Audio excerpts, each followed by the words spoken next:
Hey, what time is it? It's Podblast time!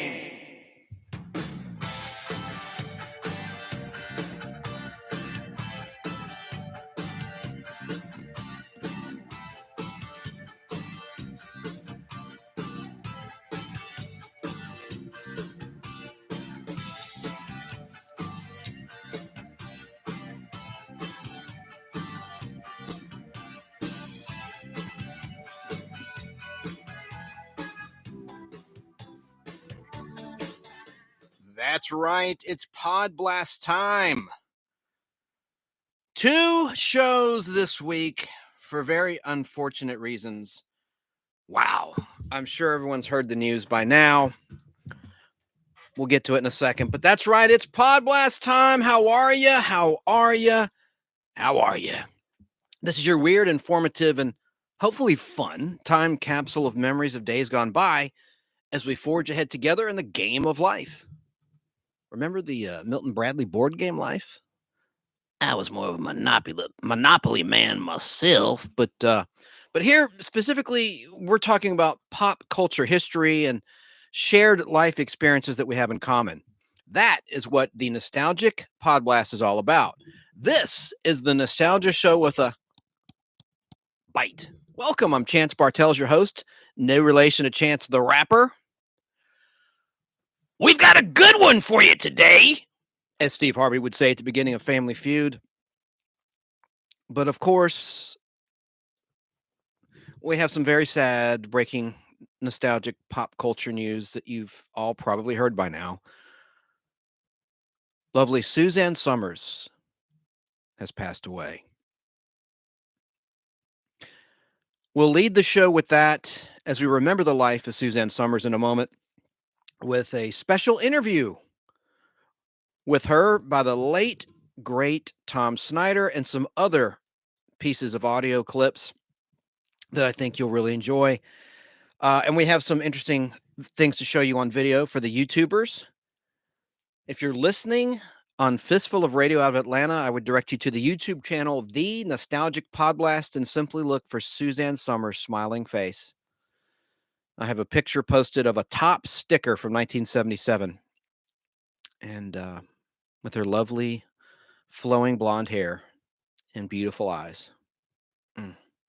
Also, we're going to cover even more glaring and historically inaccurate errors in the second episode of Loki Season 2 on Disney+, which are even worse than the goof I pointed out that I noticed at the end of Loki Season 2, Episode 1. And I have just a couple of our regular features for you because we already did a show this week, Friday night into Saturday morning. But some of our regular features will be going on tonight, like the TV cliche of the week, the fake rant of the week, the nostalgic treat of the week, and a fun little trivia game. Got 13 questions where I mention the tagline and you try to come up with the product in a game that I call Taglines.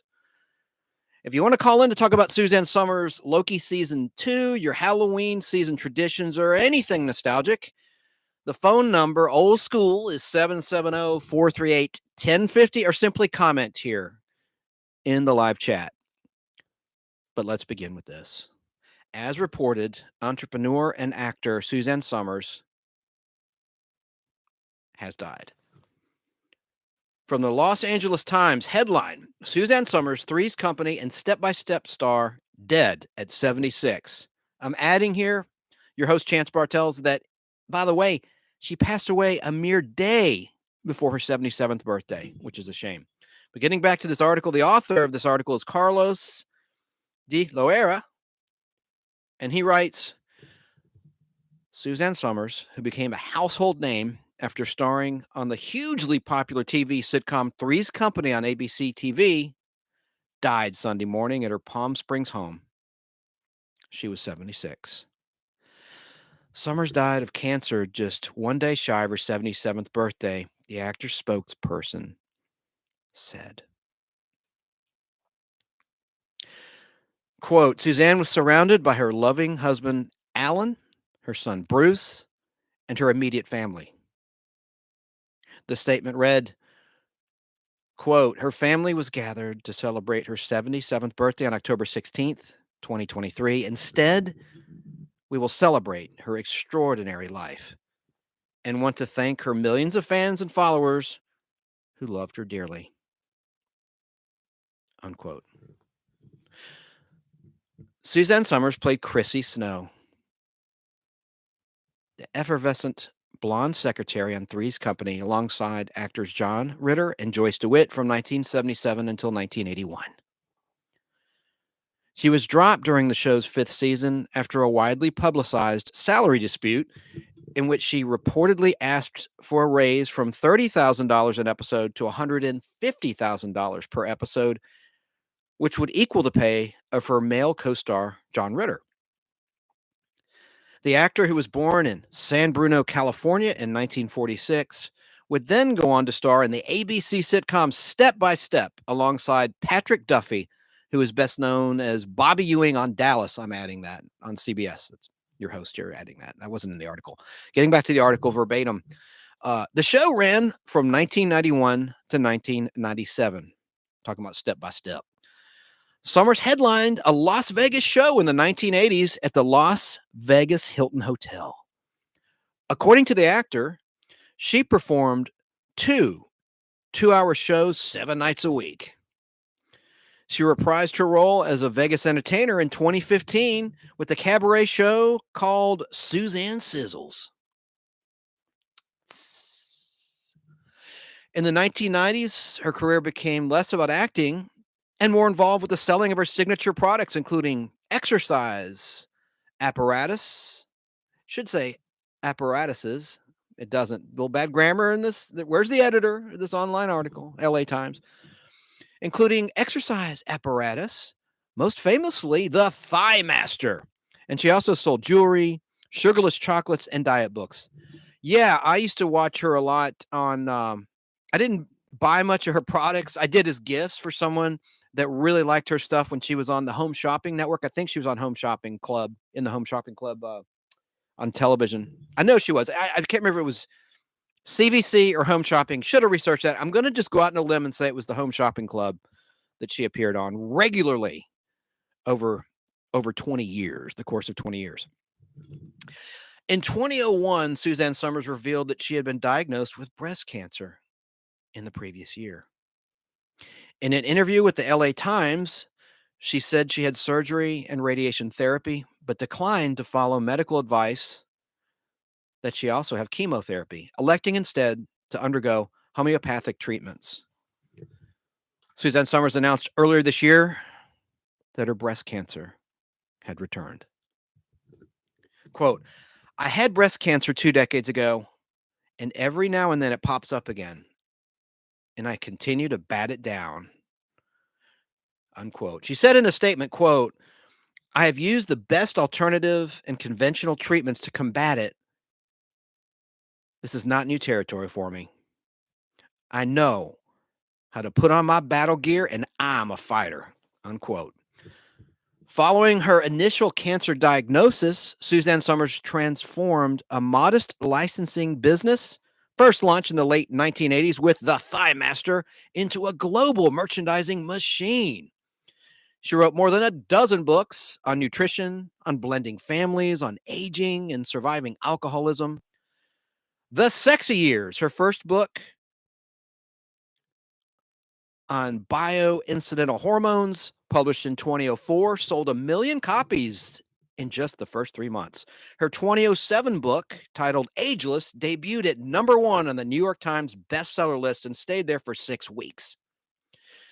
Suzanne Somers' embrace of, reliance on, and public advocacy for alternative medicines and treatments, which most notably manifested in her cancer treatment, was criticized by medical groups, including the American Cancer Society. Yeah, the ones that we've given billions of dollars to, and they haven't found a cure. I don't want to mention names because, look, I do know there is some legitimate work going on. I'm digressing from the article here, but like the Komen Foundation, what have they done with the money? I'm sorry. This is an educational show, not an opinion show. I'm really sad about this loss of Suzanne Somers. I was a big fan of her acting. I think she got a raw deal in the press over many issues, but I don't understand what research is going on. I mean, I know a lot of you are probably saying, "What an idiot!" That may know firsthand, but it just seems like nothing's getting done, and people are dying. Let's get back to the article. Let me just take a deep breath. Breathe, breathe, breathe, Chance, breathe. The She's the Sheriff actor got her start in show business in the late 1960s. Her first credited role was in the 1968 Steve McQueen film Bullet.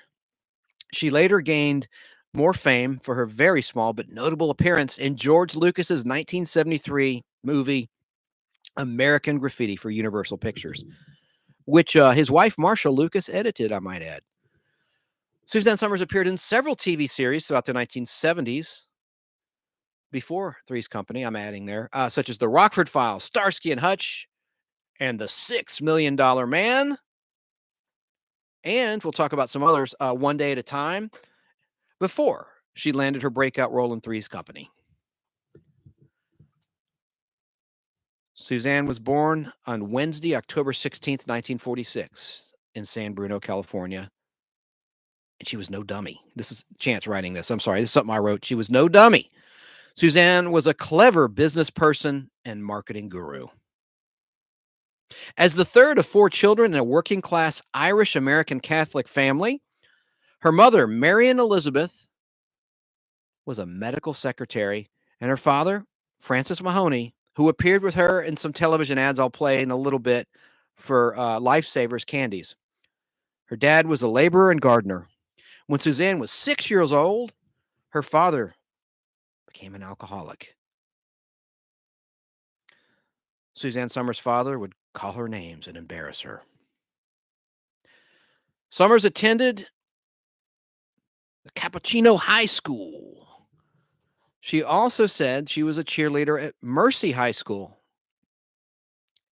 in Burlingame, California, and was accepted at San Francisco College for Women, a college run by the Catholic Society of the Sacred Heart Order.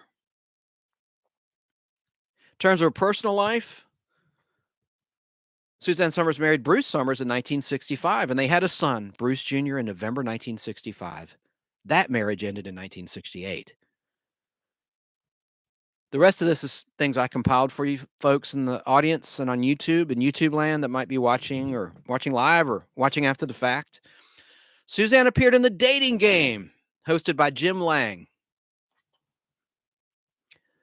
Somers became a prize model on a show called Anniversary Game from 1969 to 1970, which is where she met host Alan Hamill.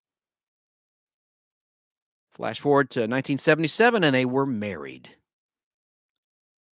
Somers had 3 granddaughters, Camellia and Violet Somers and Daisy Hamill. Buffa, or Buffa, Buffa. Somers began acting in small roles during the late 1960s and early 1970s, including various talk shows promoting her book of poetry and bit parts in movies which were so impactful in pop culture history, like the one we talked about in American Graffiti as the Blonde and the White Thunderbird. You know, let's listen to a little bit of a scene, her scene in American Graffiti, and then you're going to hear from Suzanne in just a second in her own words talking about being cast in that iconic Universal movie, American Graffiti.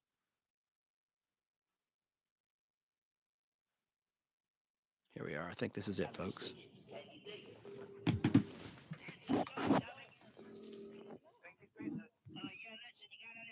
Wolfman Jack.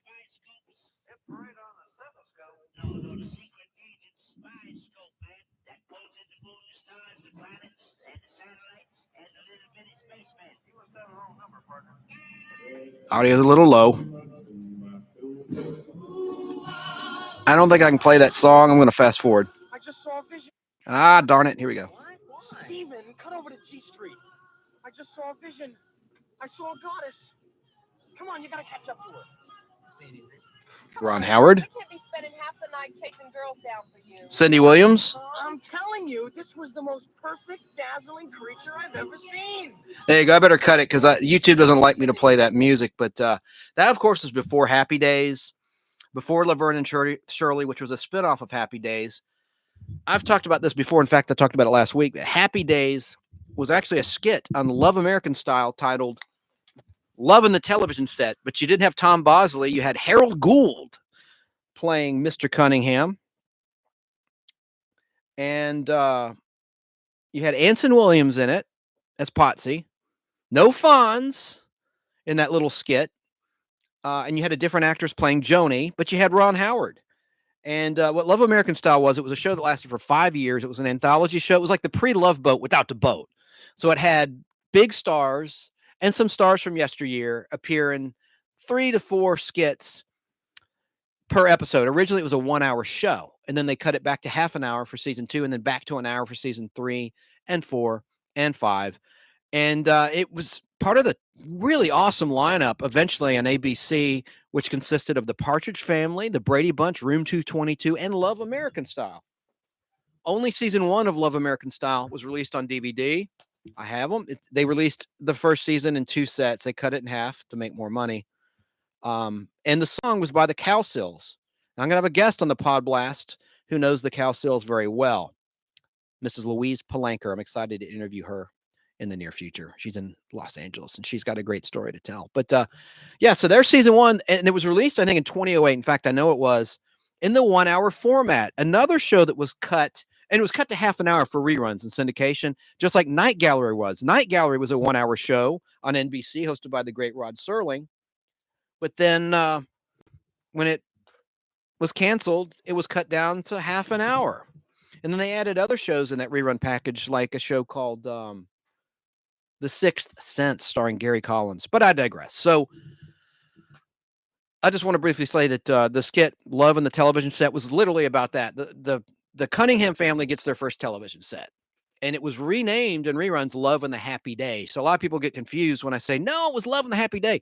You're looking at a dated episode guide. Originally, it really was called Love in the Television Set, a big deal. But talking about Suzanne Somers here, let's listen to Suzanne Somers talking about that iconic role that put her on the map in American Graffiti. I love this interview, and I have another great interview coming up by Tom Snyder interviewing Suzanne Somers, who at the time had a show called Candid Camera, a revival of the Alan Funt Hidden Camera show. But let's listen to Suzanne Somers. Just about 3 minutes long, folks. I got the role as the blonde in the T-Bird in American Graffiti. I get a call from Ann Brebner, the one who said, get your teeth straightened. And they want a blonde. And you have to go into San Francisco, and here's the address. Hangs up. She was never very friendly. And so I had to cross the Golden Gate Bridge, and I lived in Sausalito. That's 50 cents. And I didn't have any money. So I decided, I'm going to go. What are you going to do? Turn me back? Maybe they will, but I got to go. So I go across the bridge and we get to the toll. And he said, 50 cents. And I said, oh, gosh, I forgot my wallet. And he says, well, you have to leave something as collateral. So I said, how about a lipstick? I handed him a lipstick, and he said, that'll do. And so I started using lipsticks as my way to get across the bridge from there. And then I went, note to self, lipstick gets you across the bridge. I think today, I'm sure they still have a box full of my lipsticks. And I went into this interview, and I walk in, and it's a sea of blondes. Every blonde that lived in that area was in that room that day. And I had parking. I had dinner for the two. I mean, there just was no way I was going to have enough. I couldn't spend the time to wait I was going to get a ticket because I parked illegally out in front. And so I said to the casting agent, I said, I can't stay. And everybody here is much better looking than me. And so I'm going to go. And he said, well, George Lucas was very interested in your picture. I said, my picture? Why? He said, I don't know. He picked your picture out of all these pictures. So let me just go see if he'll see you. So he goes in and comes out. He goes, come here. All these they're beautiful, these girls. I walk in and George Lucas is sitting there and he's slumped behind the desk. He's kind of not a big guy to begin with. So what I'm looking at is essentially a head. I'm kind of nervous. And he says, can you drive? And I said, yeah. He said, okay, thanks. So I leave the interview thinking, what a stupid, thank God I didn't stay. Can you drive? Oh my God, what a stupid question. Waste of my time. I get home and the phone's ringing. And it's Ann Brebner, who's usually, I'll go to the hanging up. She goes, you got the part. You got the part. I said, what part? She said, you got the part of the blonde and the Thunderbird in American Graffiti. And so that's how that happened. Because I didn't live in Los Angeles, I didn't have any idea there was impact. I thought it was kind of a dumb movie. I didn't understand it. I remember the night that we shot American Graffiti, I'm in the makeup trailer, and in the trailer are all these other people: Richard Dreyfuss, Harrison Ford, Cindy Williams, Paul Matt, Ron Howard, Francis Coppola, George Lucas. Who am I missing? I don't know. And I remember sitting there thinking, not too impressive. Petaluma, a bunch of people who aren't really impressive looking. And it wasn't until Johnny Carson said that night on The Tonight Show, we've all been looking for who the mysterious blonde in the Thunderbird was, that I had an inkling of the impact that, wow, because I guess everybody in that audience had seen it. That's why when I came out, it was, woo. It wasn't that I looked so great. It was, that's the blonde. That is courtesy of Foundation Interviews, the archive of American television. I love that interview with Suzanne. Great stuff. Suzanne, I want to just briefly say that American Graffiti was set in 1962. I always thought it was set in the 50s. It wasn't. It was set in the early 1960s. And it was released in the USA on August 11th, 1973, after it was filmed in 1972. It was 112 minutes long. And get this, the budget was $777,000, but it earned $140 million at the box office. So after that, Suzanne Somers acted in an episode of the American version of a sitcom called Lots of Luck as the femme fatale in the early 1970s. She also appeared in the Rockford Files in 1974. I know I mentioned that already. You're going to hear some duplication because I got things from different sources. I'm sort of self-editing. I had to jump on YouTube Live and celebrate Suzanne Somers because I was a big fan of hers. Excuse me. She had an uncredited role as the topless pool girl in Magnum Force in 1973, the Clint Eastwood Dirty Harry film franchise. I think that was the second film in that series after Dirty Harry. She also had a guest starring role on The $6 Million Man in the 1977 episode titled The Cheshire Project. She played a passenger on the very first episode of The Love Boat, as well as a guest appearance in a 1976 episode of One Day at a Time. She later landed her most famous role of ditzy blonde Chrissy Snow on the ABC sitcom Three's Company, which began airing in 1977, early 77. We'll get into the details later. Also that year, she was a celebrity panelist on Match Game. Yeah, she taped 6 episodes of Match Game, 5 episodes of Match Game 77, and 1 episode of Match Game PM, all taped the same day. And she also appeared with her husband, who survives her, Alan Hamill, on Tattletales, a game show that I love that runs on Buzzer, 2 episodes back to back from 1 to 2 p.m. every day, at least Monday through Friday, during the weekdays, actually. And I'm going to play a clip of her on Match Game when Gene Rayburn met her. Now, she was not a ditzy blonde in the beginning. Her character, if you watch Three's Company, you can see the DVDs behind me. I have the whole series on DVD, but I just pulled the first 5 seasons because those are the ones she appeared on in the show. But she wasn't a dummy at first. They just made her character, the writers did, more outlandish as the show went on. But that was just a tremendous success. She was on the cover of Newsweek with her co-stars, but she was front and center wearing a scantily clad nightgown. Now, there were other pilots and other actresses who auditioned and actually acted as Chrissy Snow prior to the third and final pilot of Three's Company. Lanier, an actress from Welcome Back, Kotter. What's her first name? And she was in Electra Woman and Dinah Girl. Oh gosh, I should have written that down. Oh God, let me look her up real quick. She was the original Chrissy Snow. Let's see here. Lanier's her last name. Oh, probably find it in a shortcut. Electra Woman.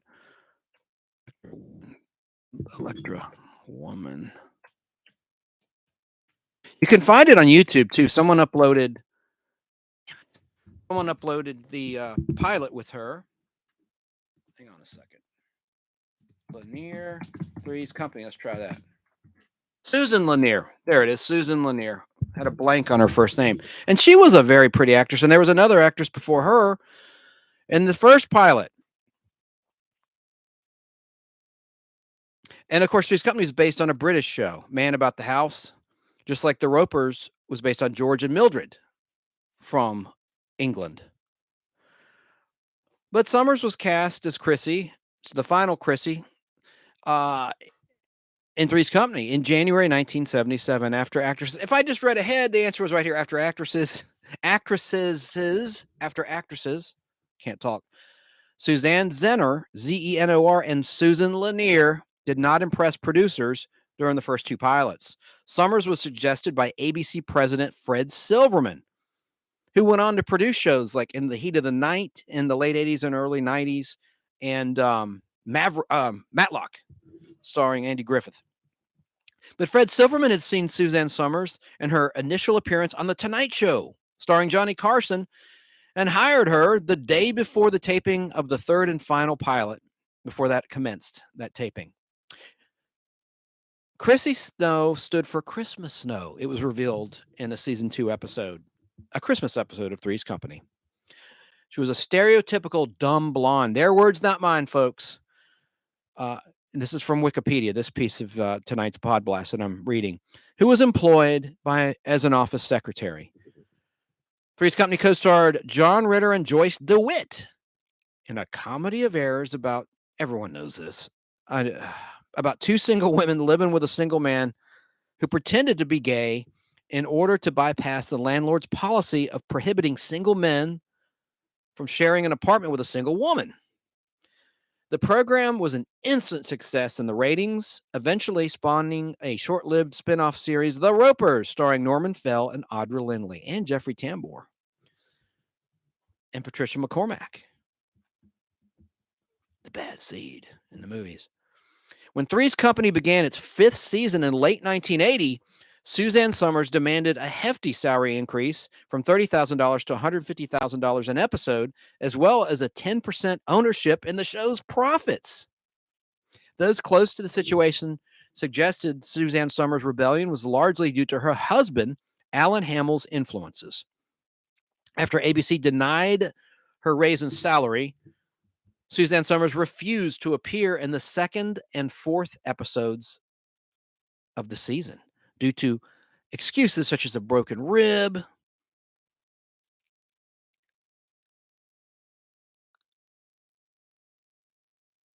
she finished the remaining season on her contract. However, her role was decreased to just 60 seconds per episode, with her character only appearing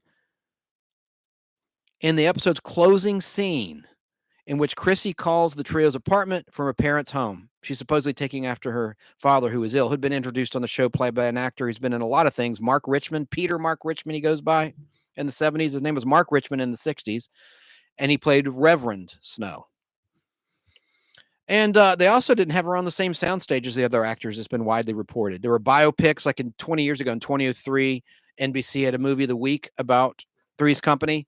And you don't know what was fictional for the movie and what was real, but I do know it's true. They would not let her on the main sound stages when it got ugly. After ABC fired her from the program and terminated her contract, Suzanne Somers sued the network for $2 million, saying her credibility in show business had been damaged. The lawsuit was settled by an arbitrator who decided Somers was owed $30,000 due to a single missed episode for which she had not been paid. Future rulings also favored the network and the producers.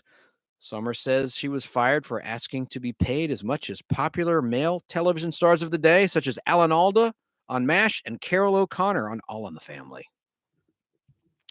Suzanne Somers appeared in Playboy in a cover feature and nude pictorials in 1980 and 1984. Her first set of nude photos were taken by Stan Malinowski in February 1970, when Suzanne Somers was a struggling model and actress and did a test photo shoot for Playboy. She was accepted as a Playmate candidate in 1971, but declined to pose nude before the actual shoot. During an appearance on The Tonight Show with Johnny Carson, she denied ever posing nude, except for a high society topless photo, which prompted Playboy to publish photos from the 1970 Malinowski shoot a decade later in 1980. This caused a lot of problems for Suzanne Somers. I'm going to interject here from what I know, and we'll talk about later. She was already endorsing Ace Hardware. Ace is the place for the helpful hardware man, and Lifesavers candies. So this caused her a lot of damage when these photos were released. It damaged her image. Somers' original motivation for posing nude was to be able to pay medical bills related to injuries her son Bruce Jr. suffered in a car accident. By the time the photos were published, her son was 14, and Somers feared that his seeing his mother posing nude would be difficult for him. Suzanne Somers sued Playboy and settled for $50,000, which was donated to charity, with at least $10,000 of that $50,000 going to Easter seals.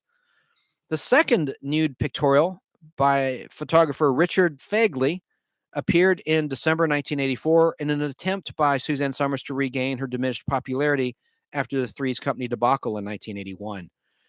Despite her anger and her earlier lawsuit, Playboy approached her earlier that year to pose nude a second time. Initially, she was angered again, but eventually agreed after discussing it with her family. She felt she would have a better chance to control the quality of the photos the second time, and having such control was an important condition that Somers attached to posing. Despite Somers' earlier belief that her son would not want to see his mother nude, her then 18-year-old son did view the second pictorial. Okay, I did not need to know that. TMI. In 1983, Suzanne Somers, through her Hamill Somers Productions, signed a deal with Columbia Pictures Television. During the 1980s, Suzanne Somers became a Las Vegas entertainer. Already talked about that. And now I want to play one of her Ace Hardware spots. She could sing. That's why she did well in Las Vegas. Suzanne Somers was very talented as well as very attractive. Let me just find this clip for you guys and gals in YouTube land. Make sure I have the right one. Yes, this is a really cute commercial. Let me get it going. I thought I'd already pulled it.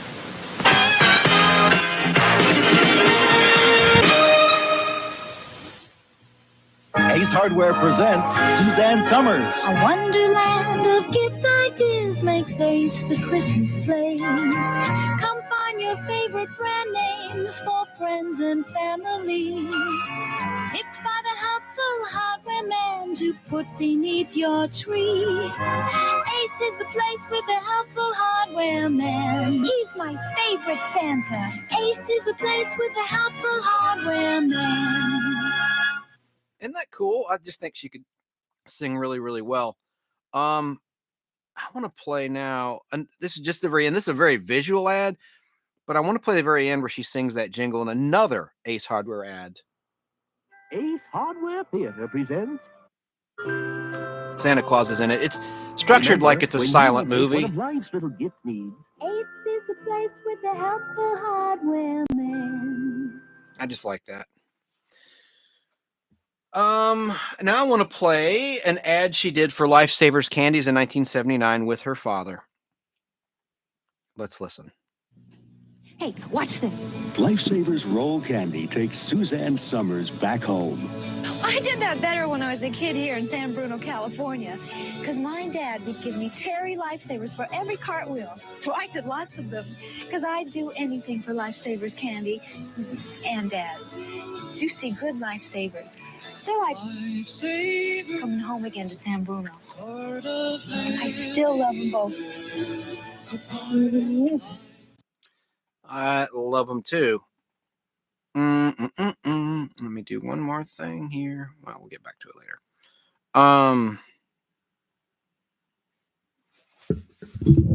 This really made her a lot of money. We're talking about this product. I'm going to play the commercial. I think you know what I'm going to talk about next, but I love this ad. It's sexy.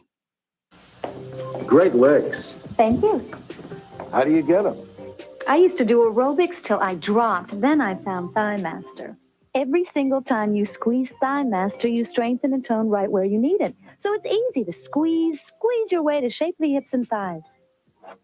I thought I'd never fit into these jeans again. Thank you, Thigh Master. I recommend it and use it. The secret to shapely thighs is exercising these muscles with just the right resistance. This balanced resistance coil is designed to give you results quickly and comfortably. Want to tone your upper chest and arms? Thigh Master will give you excellent results. Thigh Master. We may not have been born with great legs, but now we can look like we were. To order your Thigh Master, call 1-800-421-2000. Have your credit card ready or send check or money order for $19.95 plus $4.50 for shipping and handling to this address. No CODs, please. If you're not fully satisfied, return it in 30 days for your money back. Plus, if you call right now, we'll also send you Suzanne's Slender for Life plan absolutely free. So call now for a quick delivery. Yeah, do it. So those ads ran in the early 1990s. Obviously, she was the spokeswoman in those series of commercials and infomercials for the Thigh Master, a piece of exercise equipment which is squeezed between one's thighs above the knees. On television, Suzanne Summers starred in a syndicated show, She's the Sheriff. At the height of her exposure as the spokesperson for Thigh Master and infomercials, Suzanne Summers made her first return to a television series, although not on network television. As I said, it was in syndication. In 1987, she starred in the sitcom She's the Sheriff, which ran in first-run syndication. Suzanne Summers portrayed a widow with two young kids who decided to fill the shoes of her late husband, a sheriff of a Nevada town. The show ran for 2 seasons. In 1990, Suzanne Summers returned to network TV, appearing in numerous guest roles and made-for-TV movies, mostly for ABC, a network she was at odds with in her Three's Company years, towards the end of her stint on Three's Company. Her roles in these, including the movie Rich Men, Single Women, attracted the attention of Lorimor Television, which produced shows like 8 is Enough and Dallas on CBS, and 8 is Enough was on ABC, and Miller Boyett Productions, who were developing a new sitcom. Summers had starred in the film with Heather Locklear, who inadvertently directed the focus of both production companies to Summers due to Locklear's starring on Going Places with Lorimor and Miller Boyett. For Lorimor, this was asking Summers back since they alone had produced She's the Sheriff. In September 1991, Summers returned in Step by Step with her co-star Patrick Duffy, who had played Bobby Ewing on Dallas on CBS for 14 years, which became a success on ABC's youth-oriented TGIF lineup, along with Family Matters and other shows, the show with Urkel. A week after the premiere of Step by Step, a 2-hour biopic of Suzanne Summers starring the actress herself, entitled Keeping Secrets, based on her first autobiography of the same title, was broadcast on ABC. The movie chronicled Suzanne Summers' troubled family life and upbringing, along with her along with her rise to fame. Playing off her rejuvenated career, Summers also launched a daytime talk show in 1994, aptly titled Suzanne Summers, which lasted 1 season. Step by Step continued on ABC until the end of its 6th season in 1997, whereupon the series moved to CBS that fall for what turned out to be its final season. Isn't that always the way? Like Wonder Woman, well, except for Wonder Woman, it lasted 2 seasons when it left ABC for CBS. But like the Bionic Woman left ABC for NBC, lasted 1 year. Same thing with Different Strokes. It never seems to work. Anyway, with her sitcom now airing on CBS, Suzanne Somers was chosen to host the network's revival of Candid Camera with Peter Funt, Alan Funt's son, which began airing later that season. I used to love Candid Camera when Fannie Flagg was on it in the 70s. Anyway, that was a really fun show. That was long before, what was the one on MTV? It was a hidden camera show. It doesn't matter. It'll come to me. I'm sure you're screaming at me. You know what it is. I know what it is too, but I can't remember. I want to say it's not Cribs on MTV. That was like the Rich and the Famous MTV version. I'm gonna look it up. And I should have had that in my dang notes, but what was that show? Punked. That's it. Punked. It just came to me. I didn't even have to look it up. But who was that guy? Demi Moore's ex. Punked. Now you get your ass punked if you try that crap. And today, in a post-COVID world, punked host. Ashton Kutcher, isn't that it? Yeah, Ashton Kutcher. Yep, that's it. And he created the show. Well, yeah, you just adapted Candid Camera. I mean, give me a break. So let's see here.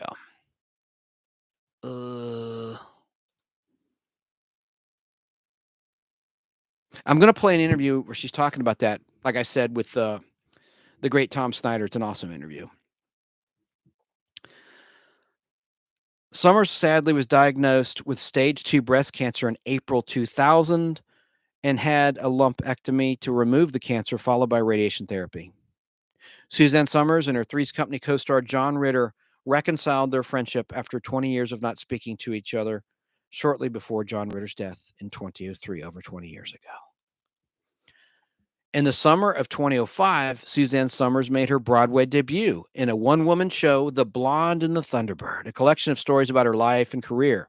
The show was supposed to run until September, but it was canceled in less than a week after poor reviews and disappointing ticket sales.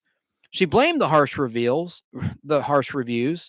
from the New York Times, who referred to it as a drab and embarrassing display of emotional exhibitionism masquerading as entertainment, and told the New York Post, quote, "These men, New York critics, are curmudgeons, and maybe I went too close to the bone for them. I was lying there naked, and they decided to kick me and step on me, just like these visions you see in Iraq," unquote. Wow. On January 9th, 2007, the Associated Press reported that a wildfire in Southern California had destroyed Suzanne Somers' Malibu home. It's awful. In 2012, Suzanne Somers began an online talk show called Suzanne Somers Breaking Through at Cafe Mom. 3 of the episodes featured a reunion and reconciliation with former Three's Company co-star Joyce DeWitt, who played Janet Wood on Three's Company. The two had not seen or spoken to each other in 31 years. Suzanne Somers and DeWitt briefly discussed John Ritter and how glad they were that they both had spoken with him shortly before his sudden death of a issue with his aorta, a tear, just like his father had, Tex Ritter. So let's talk briefly about the Suzanne Show. In the fall of 2012, the Suzanne Show, hosted by Somers, aired for a 13-episode season on the Lifetime Network. Somers welcomed various guests covering a wide range of topics related to health and fitness. During this period of her career, she also performed for U.S. servicemen overseas. On February 24th, 2015, Somers was announced as one of the stars participating on the 20th season of Dancing with the Stars. Her partner was professional dancer Tony Dovolani. Somers and Dovolani were eliminated in the 5th week of competition and finished in 9th place of Dancing with the Stars. Calling her a legend in the industry on May 2nd, 2014, Direct Marketing Response inducted Somers into the Infomercial Hall of Fame. Somers supported bioincidental hormone replacement therapy. Her book, titled Ageless, included interviews with 16 practitioners of bioincidental hormone therapy, but gives extra discussion to one specific approach, the Wiley Protocol. Somers and T.S. Wiley, the originator of the Wiley Protocol, were criticized for their advocacy of the Wiley Protocol. A group of 7 doctors, all of whom utilize bioincidental hormone therapies to address health issues in women, issued a public letter to Suzanne Somers and her publisher, Crown, in which they stated that the protocol is, quote, scientifically unproven and dangerous, unquote, and cite Wiley's lack of medical and clinical qualifications. The use of bioincidental hormone therapies is a very controversial area of medicine. It's never been tested, and numerous groups have expressed concern over its safety and the misleading claims made by practitioners, which was the subject of an Associated Press article. The problem for many doctors, these custom compound products are not approved by the Food and Drug Administration. Somers, whose hormone regimen involved creams, injections, and some 60 supplements daily, got a huge boost earlier this year from Oprah Winfrey. Quote, many people, writes Suzanne, and they write her off as some sort of a quackadoo, Winfrey said when Somers appeared on her show.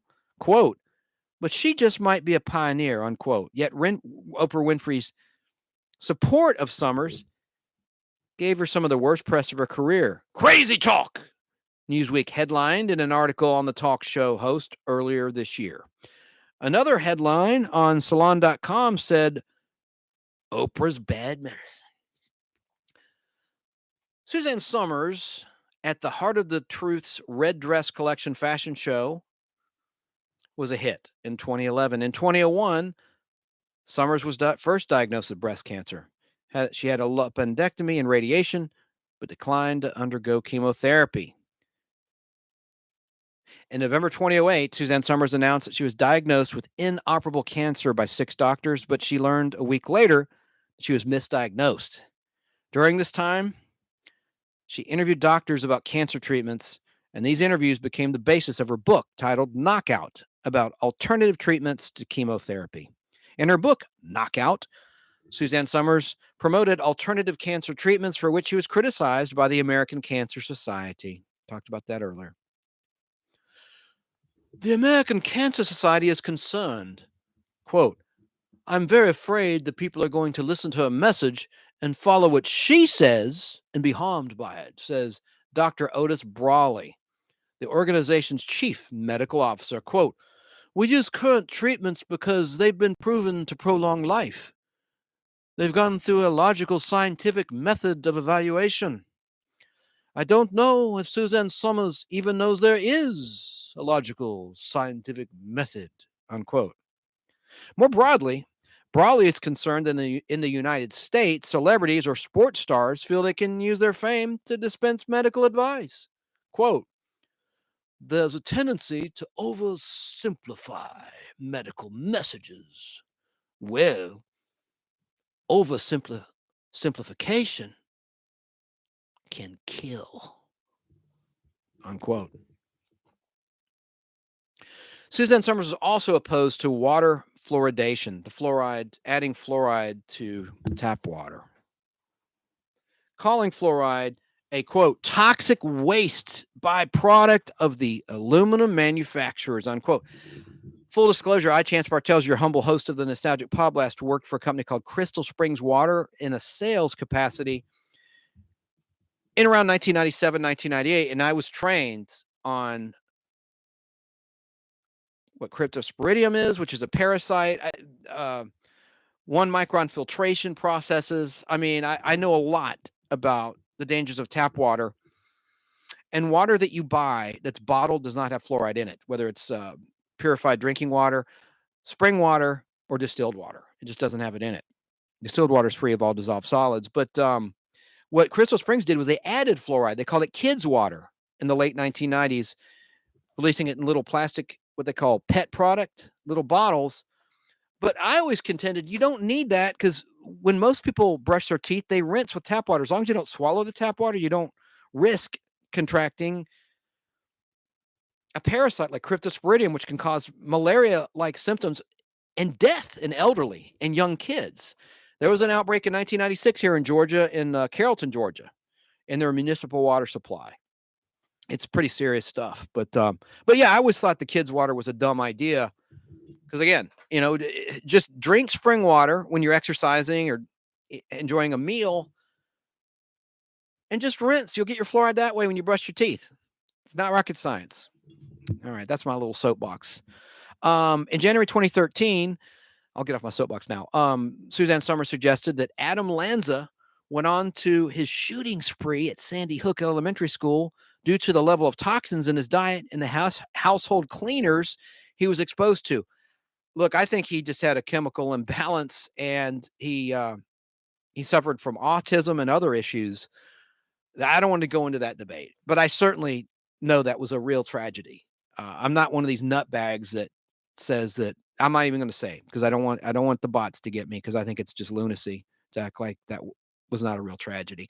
Following the reoccurrence of cancer, Suzanne Somers died peacefully at her home in Palm Springs, California on October 15th, 2023, which was a Saturday, the day before her 77th birthday. Unreal. But let's talk about happier times. I want to play a clip of Suzanne Somers on Match Game 77. She only taped 6 episodes total, but I'm going to go down her list of IMDb credits. As I said, the first credited role was Bullet, playing Woman, uncredited role. That was in 1968. 1969, she was a sidewalk extra in a project called Daddy's Gone A-Hunting. In 1970, she was Woman at Baptism in an uncredited role in Fools. And then came American Graffiti, Blonde in the T-Bird, credited role. That's a game changer. She was in Magnum Force as the pool girl in 1973. Excuse me, supposedly topless. Lots of Luck. Gloria talked about that in 1974. She was in the Rockford Files in 1974, playing Jenny Nelson, spelled with a G. Just like Jenny in Friday the 13th Part 2. I always thought that was interesting. This when a name is spelled differently than the mainstream version. And the episode she was in the Rockford Files, Suzanne Somers, is season 1, episode 7, titled The Big Ripoff. And someone who I really like, Julie Somers, was in the very first aired regular hourly episode of the Rockford Files. She recently sent me this signed comic book that I mailed to her requesting her autograph. I love her handwriting. I love her voice. I think she's very underrated. She's mega talented. That was a big year for her back in 74. She was in the first episode of Harry O as well, starring David Jansen. But that's Julie Somers. We're talking about Suzanne Somers now. No relation. They're not related. She was in Sky Heist, a TV movie playing a female reporter in 1975. Then One Day at a Time in 1976. In the season 1, episode 11 episode titled Julie's Job. She was in Billy Jack Goes to Washington as the party girl in 1977. The Love Boat in 1977. Season 1, episode 1. Which is on Paramount Plus. You could stream it if you wanted to. She was in Starsky and Hutch in 3 episodes between 1975 and 1977 in season 1, 2, and 3 of that show. So was Linda Carter. She was in an episode of Starsky and Hutch. She was gorgeous in that. She was in the TV movie Ants, playing Gloria in 1977. Then she was in The $6 Million Man as Jenny Fraser. Talked about that in the 5th and final season of $6 Million Man in The Cheshire Project, which was the 11th episode of season 5 of The $6 Million Man. She starred in Happily Ever After as Maddie in 1978. Zuma Beach in 1978 as Bonnie. She was in Billy in 1979, which was a TV show, playing herself, Suzanne Somers. And then she was in the season 2 premiere of The Ropers, the spinoff of Three's Company. Talk about that in just a minute and listen to a couple clips. She was in Yesterday's Hero in 1979, Nothing Personal, 1980. Of course, she was in 100 episodes of Three's Company. She was in The Hollywood Wives in 1985 in 3 episodes, and then she did Goodbye Charlie in 1985. She was in Totally Minnie in 1988. She was in all 44 episodes of She's the Sheriff between 1987 and 1989.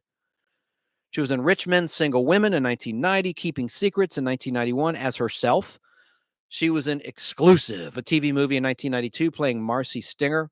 She was in Sisters, a TV show, playing herself in an uncredited role in 1993. She was in The Larry Sanders Show in 1993, playing herself. Full House, she played herself in a 1994 episode of the beloved sitcom. In season 7, episode 19, Love on the Rocks. She was in Serial Mom in 1994, Seduced by Evil in 1994, ABC Sneak Peek with Step by Step in 1994, and then ABC TGIF in 4 episodes between 1994 to 1995, The Naked Truth in 1995, The Simpsons in 1996, The Simpsons, Nutty Professor in 1996, The Thigh Master Lady on TV. So they played her commercial. Hey, that's great free advertising. In the Nutty Professor movie. I love that movie with the remake that Eddie Murphy did. I like it better than the original. Sorry, I know that's going to get me slapped by the fans of the great Jerry Lewis, but I thought it was great, even though Jada Pinkett Smith was in it. Jada Pinkett, she's a little nutty, huh? Devil's Food, that's rich for me to say, huh? Calling someone nutty. She played Sally in Devil's Food in 1996. She played Venus in Love Struck in 1997. Almost done, folks. She was in No Laughing Matter as Emma in 1998. Of course, 160 episodes of Step by Step between 1991 and 1998. Just 3 more, folks. She was in Rusty, A Dog's Tale in 1998, doing voice work for Maylie the dog. And she was in The Darklings TV movie in 1999. And she played 2 roles, Clara and Emily.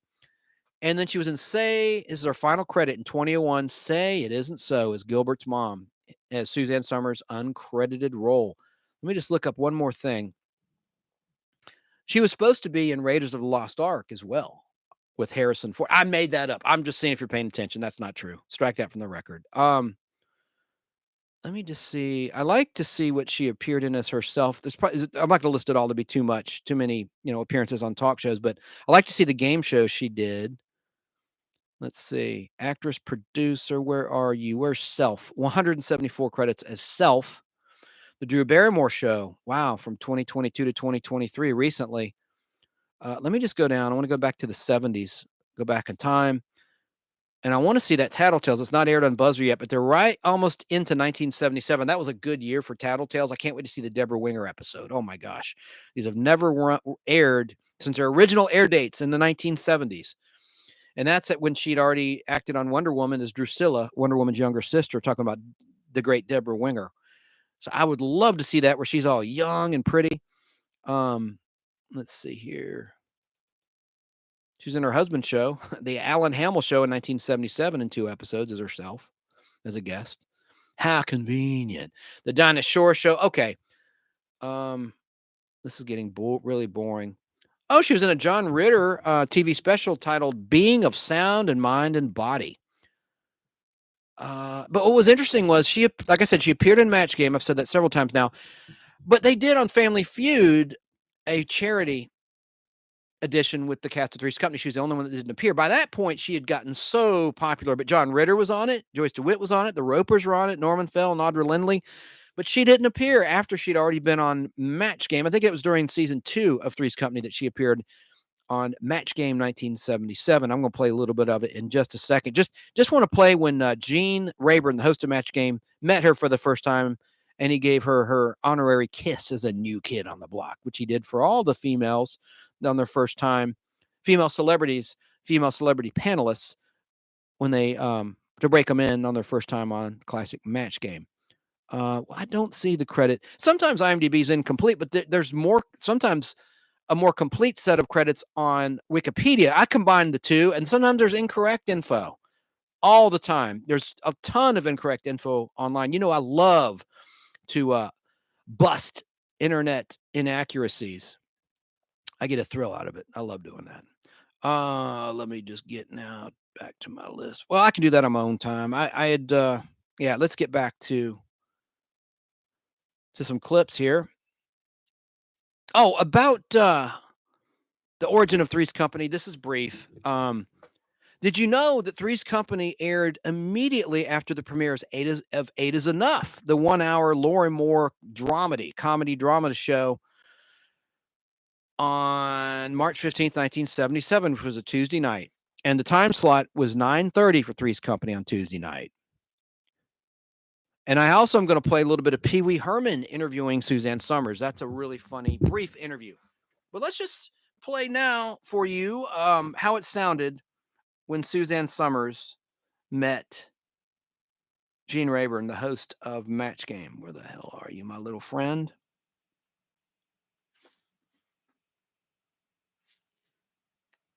Un momento.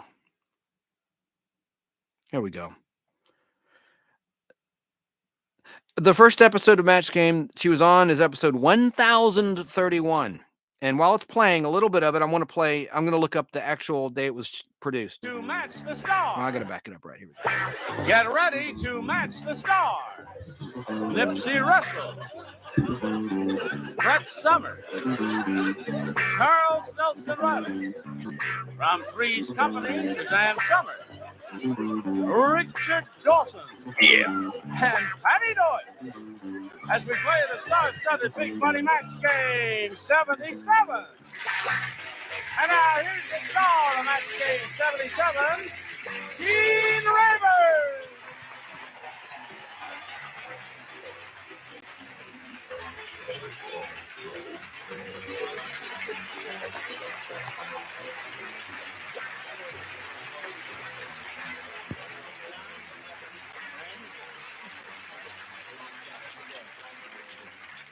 Got a new kid on the block, eh? Then do your duty, fireman. Who? No, just kidding. Your cousin to Yeah, whom? but it's the same spelling as Brett's. Yes. Somers, Somers. Oh, it is. She's really? an elderly character woman, as you can see. We must give her a proper What are you welcome. preparing Yes, for? Indeed. Now, if you will just do a little polite applause while I welcome her properly.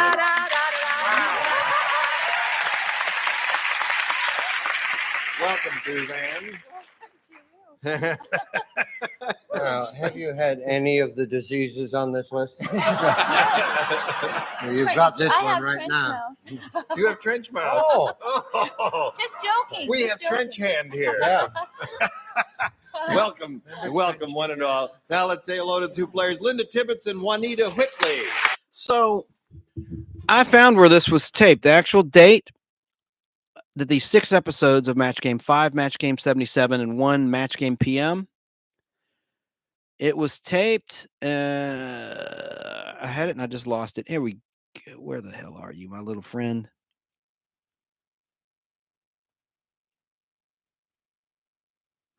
July. There you are. July 17th, 1977. All in one day. Those 6 episodes were taped. They have a dinner break in between. And these aired between August 15th and 19th, 1977. The 5th episode has never aired, to my knowledge, of the regular CBS daytime Match Games. The first 4 have always aired on the Game Show Network, GSN, and Buzzer. Don't know why, but I've been looking for it, and I've looked online, and that would be episode of Match Game 1035. All you see is 1031 through 1034, the Match Game PM, and then it goes to 1036. So I don't know what the deal is. There was one episode that did air on GSN a couple years ago. I was shocked, where Brett Summers, no relation to Suzanne Somers or Julie Somers, held up a card and it said FAGGOTS. Yeah. That was a 1974 episode of Match Game. I was shocked. I took a picture of it and put it on Instagram, and people were like, what? Bill Tush himself, if you know who Bill Tush is, he commented, he goes, is this real? You know, he thought it might have been Photoshopped. No, it was really on the episode. And sometimes what GSM would do is they would withhold controversial episodes. So I'm surprised they aired that, because they're really, really picky about things, and they don't want to offend anyone out there. Let's see here. I don't know. I guess I'll play her first question. I hope you're not bored by this. I just want to have a historical documentation of Suzanne Somers. I'm still really, really shocked that she's deceased. But let me just play this first question. To Linda Tibbetts, and it reads as follows. Weird Wanda is a real nature lover. Yeah. Yesterday, she spent the entire afternoon kissing a blank. She's a nature lover, you see. Weird Wanda spent the entire afternoon kissing a blank. She's a nature lover. Well, it means, yes, we understand that. Oh, you do? Yeah. Kissing a blank. Spent the entire afternoon kissing a blank. aren't there? Yes. This is a first round question, isn't it? A first round question, that means you. That's very good. Now, that's what I would have said had I been playing the game. Really? Yes, indeed. I knew that. Pick it up. Then you pick it up. all right. Slide I'm it a new in. girl on the block. You're the new girl. And there you go. Now we're all set. Kind of messy, though. Charles isn't ready as usual. When are you going to He speak will to him? be ready in a moment. Here we go with Linda.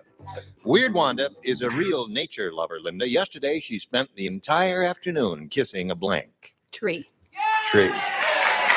Tree is good. Nipsey, she said kissing a tree. Well, I wasn't thinking like that. You see, I go by nature and the raw is seldom mild. I said kissing a bear. Oh, that would be difficult, wouldn't it? It will indeed. Yes. Because What, Smokey smokes. what do you say? What's this from? Take a month in the country, Miss Moon, or you'll find yourself under a tree or a bush. That Humphrey Bogart said that. Wrong. Now, wait a minute. Who said that? From Clifford Odets. Golden Boy. Forelli says it to Lorna Moon. Bush! What did I get caught into here? You're getting You thought weirder. I had that, You're didn't getting you? weirder and weirder as time goes on. Every reference to a play is 50 years old. Every star is 75 years old. She doesn't even know the walls.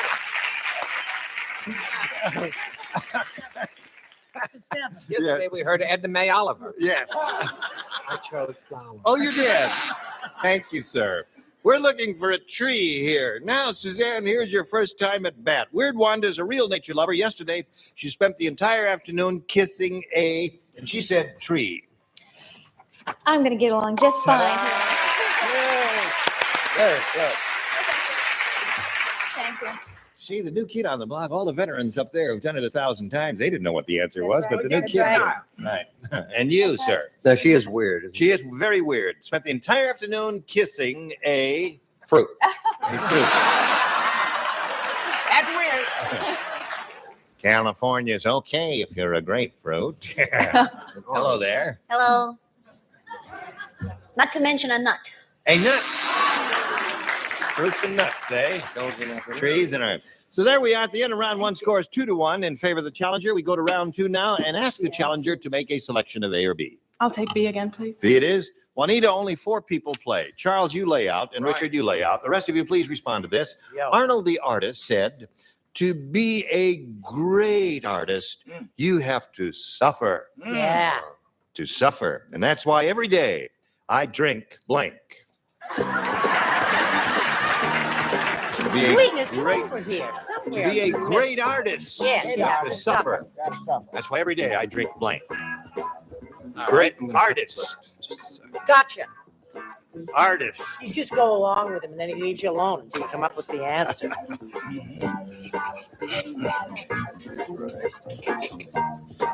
Okay, you got the idea there, buddy. This is a difficult one. Okay.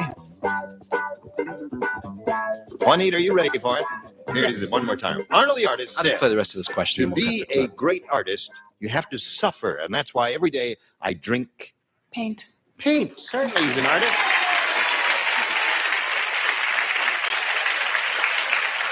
See how easy it is?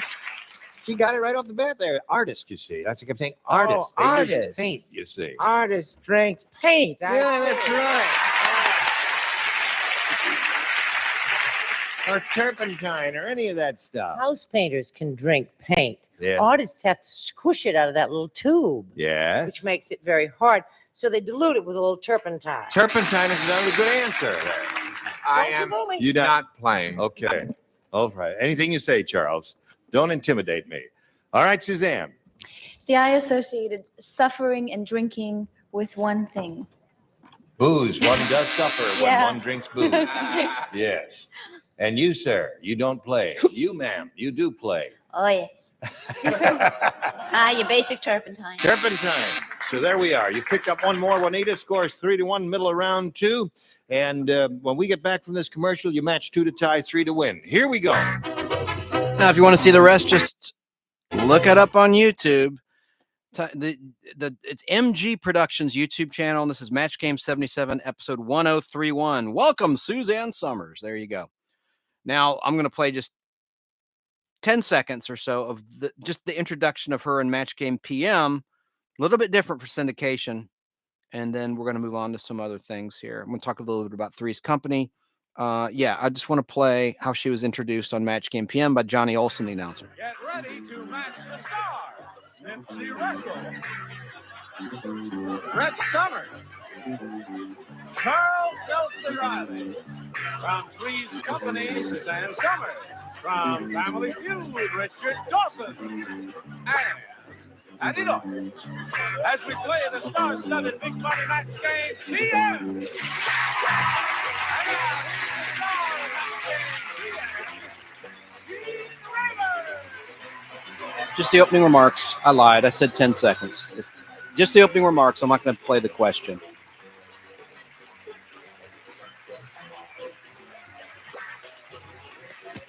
Hello, Johnny. Oh, how are you? Thank you very much for joining us here. The beautiful people are out, especially for you. And I greet you and ask you to help me greeting our two players here, Harriet Levinson and Jim Yates. Hello, Jim. Hello there. Now we'll begin by finding out a little bit about each of you. And Jim, if you please, we'll begin with you, sir. Yes, I'm a landscape contractor.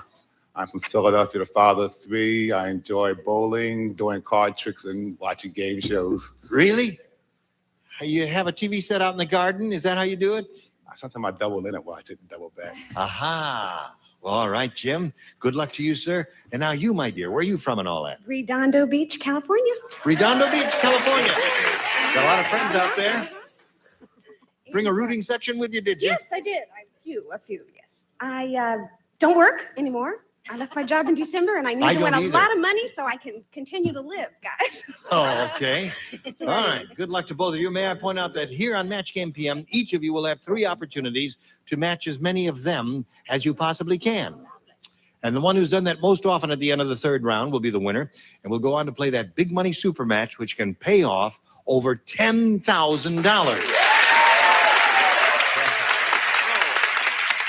Here we go.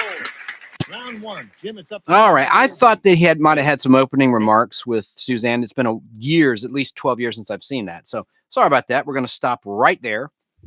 And that also is on YouTube, MG Productions YouTube channel, Match Game PM. Just search Match Game PM, Suzanne Summers guest appearance if you want to watch that.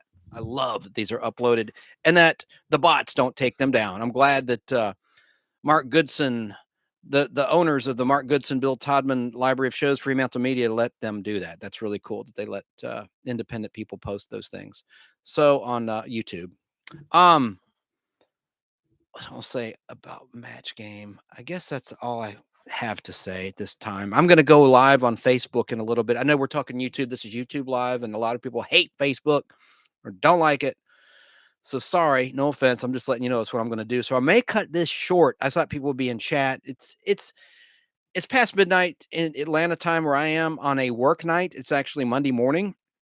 So this was a bad time to do this, but it was breaking news. I was busy all day. I visited my parents and played Scrabble with my mom 5 games and had a lot of family fun. And, you know, I'm kind of tired actually, but you know, that's where I saw the news that she'd passed away. There was a news headline on the television in the background.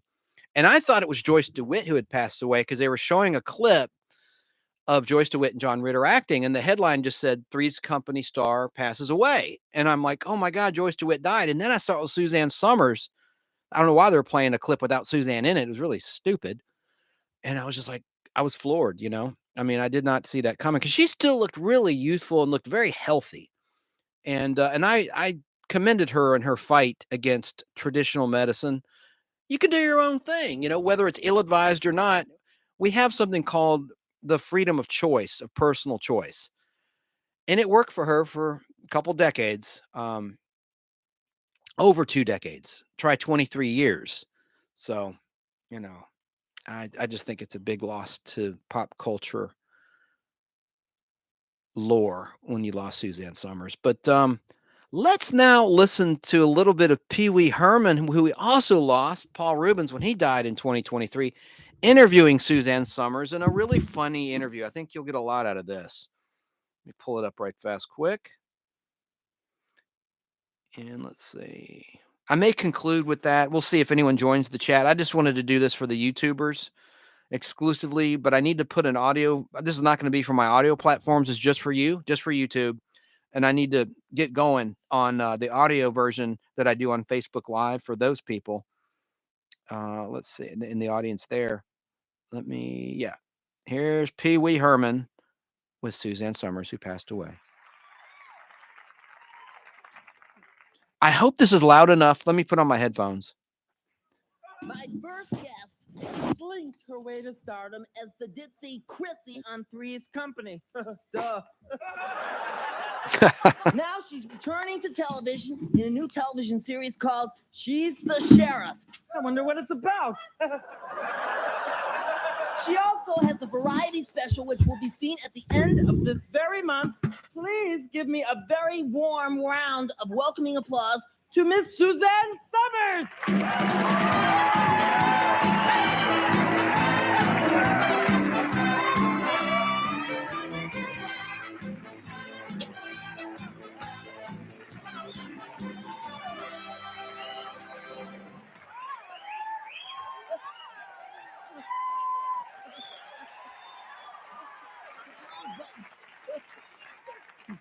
Try it. Yeah. Power. Yeah, Power. great. All right, Suzanne. I'm gonna buy me one of Maybe you those. need this thing to come out there on your feet there. There we are. Just kidding. Okay, get your minds out of the gutter. You're even more beautiful in person. I can't believe it. Thank you. So are you. Thank you. We look like we should be on a date together. Yeah, well, maybe we should be. Yeah. Okay.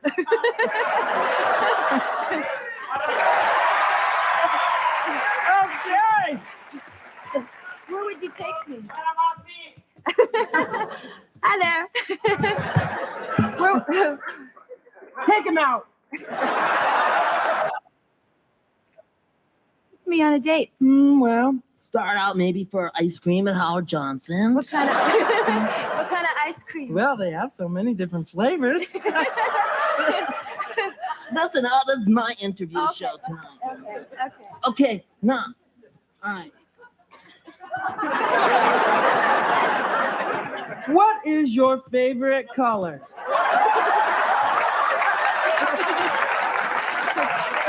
I didn't push this thing. It's gonna be a long night. Is it what?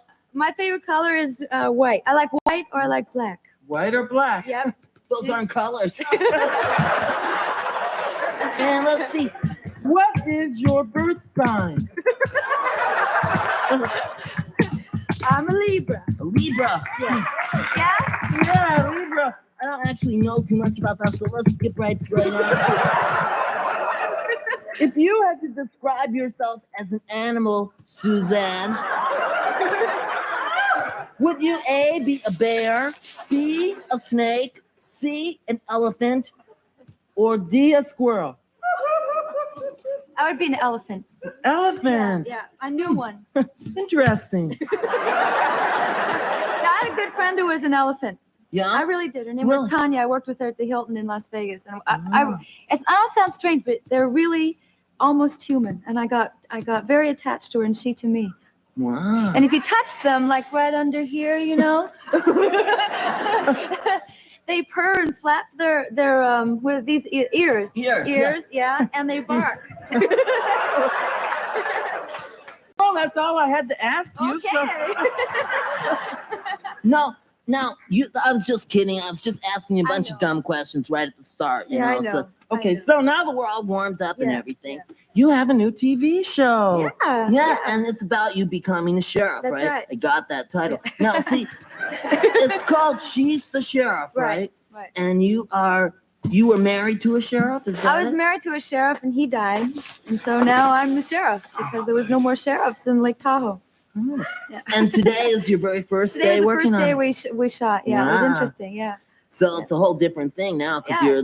you're the definite star as opposed to, there were three people who you were still definitely the star, but Yeah, there's nobody to fight with. Yeah. I get to have a gun and handcuffs and Whip. She's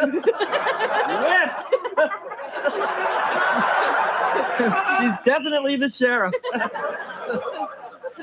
You're into bondage? I don't know. I haven't really tried it or anything, but me neither. Me neither. Maybe after the show. Yeah. On the way to Howard Johnson. You're right. Bondage and ice cream. This is a talk show for me and Chi to talk, not you guys out there.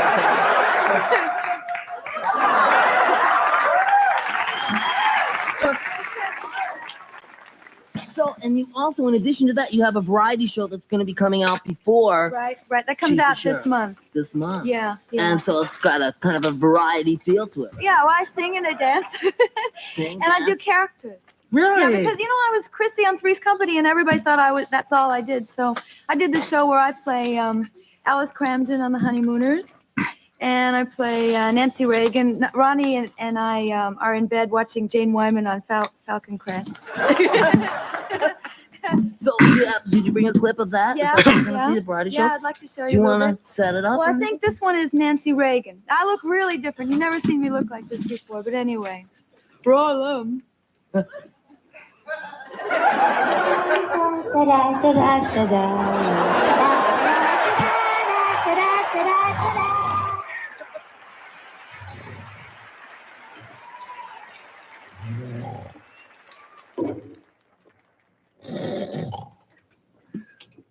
Hello, Mrs. Gorbachev. Hi, it's Nancy. Did you see Falcon Crest tonight? Do you believe Jane's hair? Reminds me of Gaddafi's.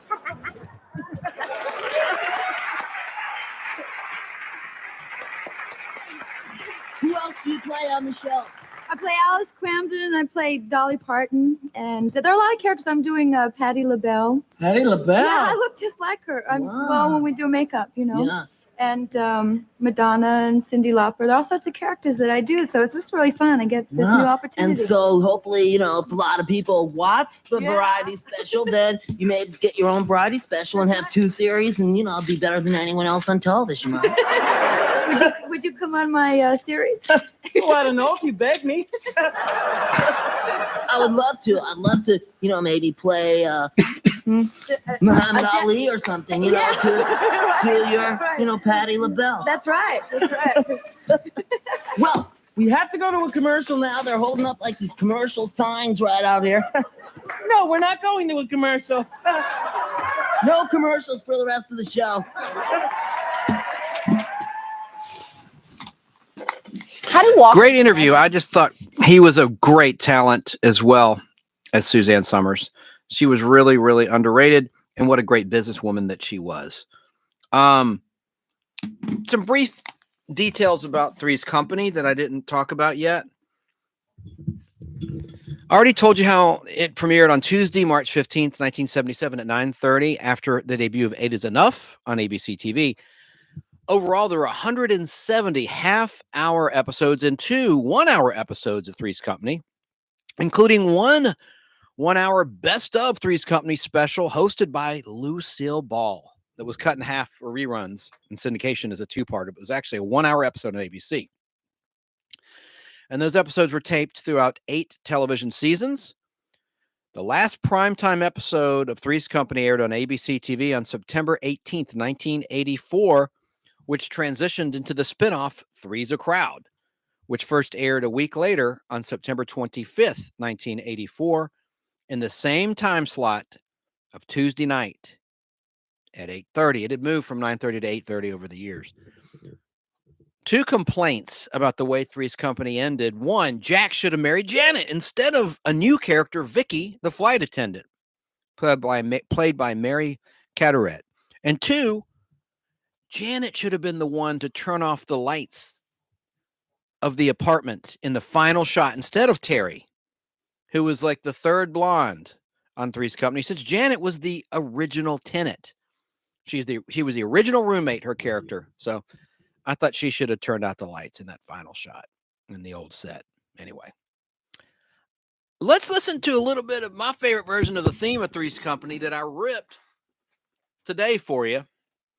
Let me see if I can get this to go. It's very brief. It's like, I think, just 40 seconds long. But I love this version of the Three's Company theme. All right. Hang on a second. It should be, yeah, right here. Let's see.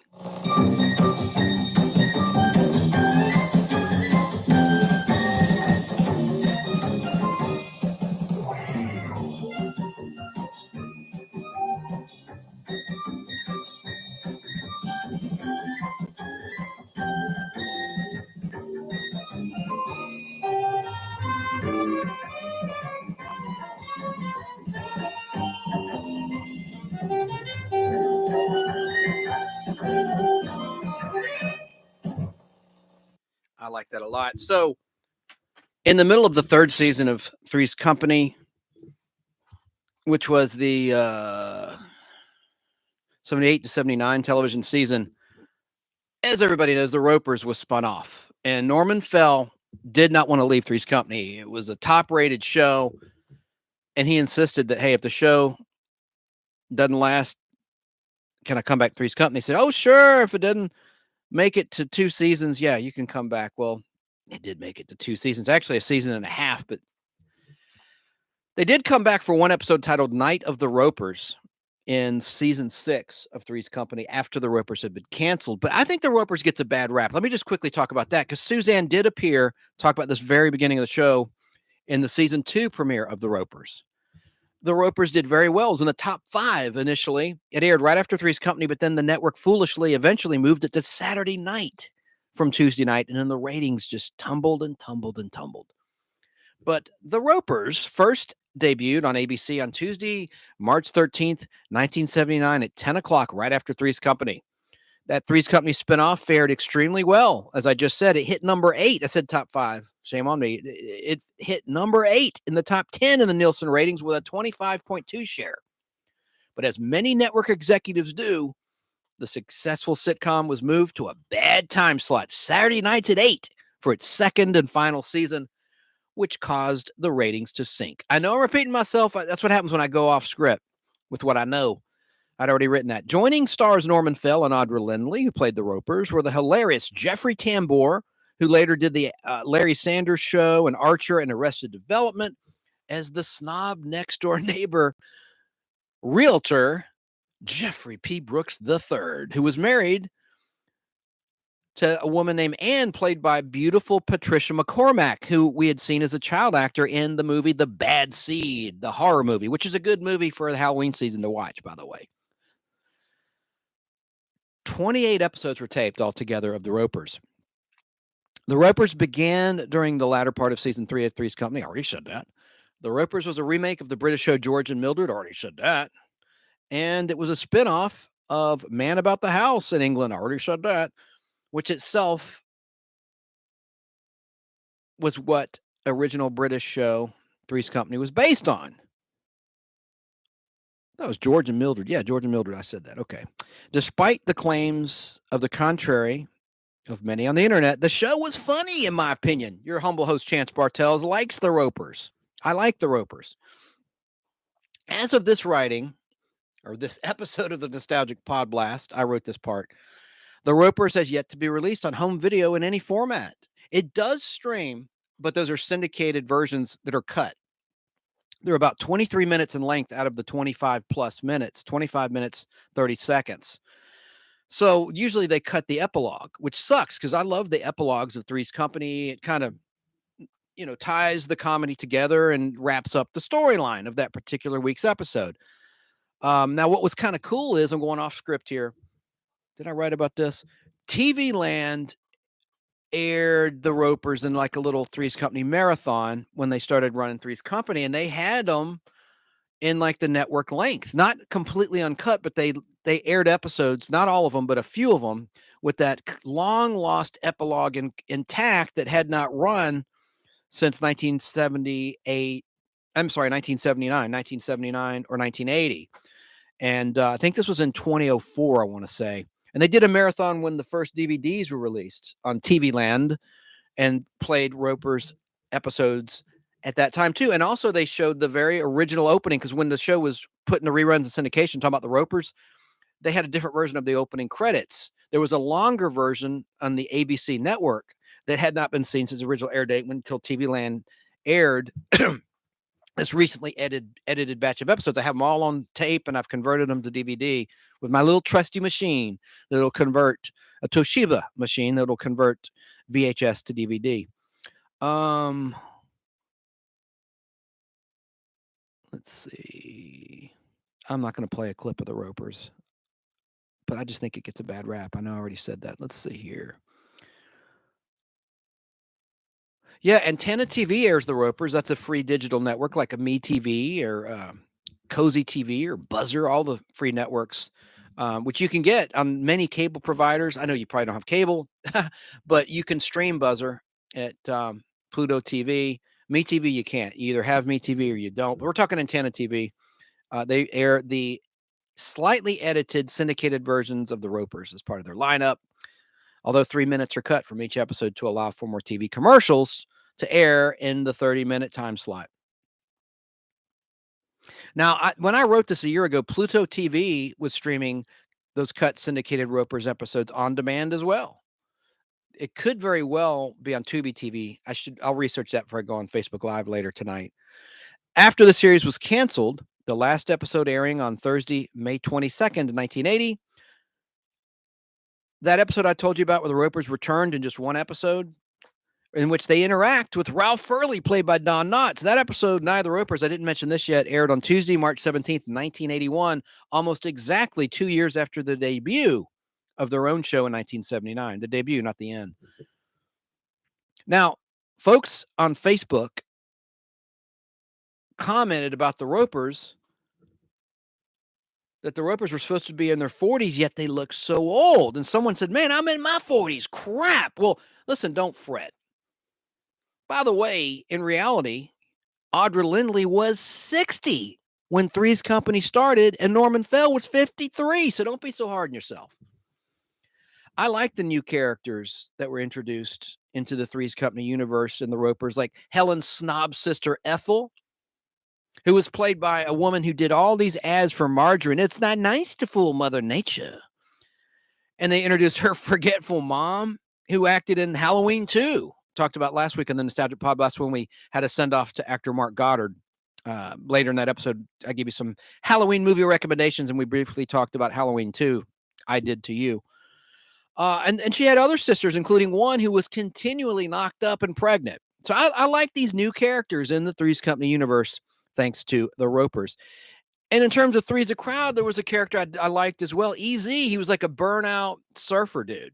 I thought he was kind of a funny character, but that show was pretty bad, where Jack finally opened a restaurant and fulfilled his dream of becoming a chef.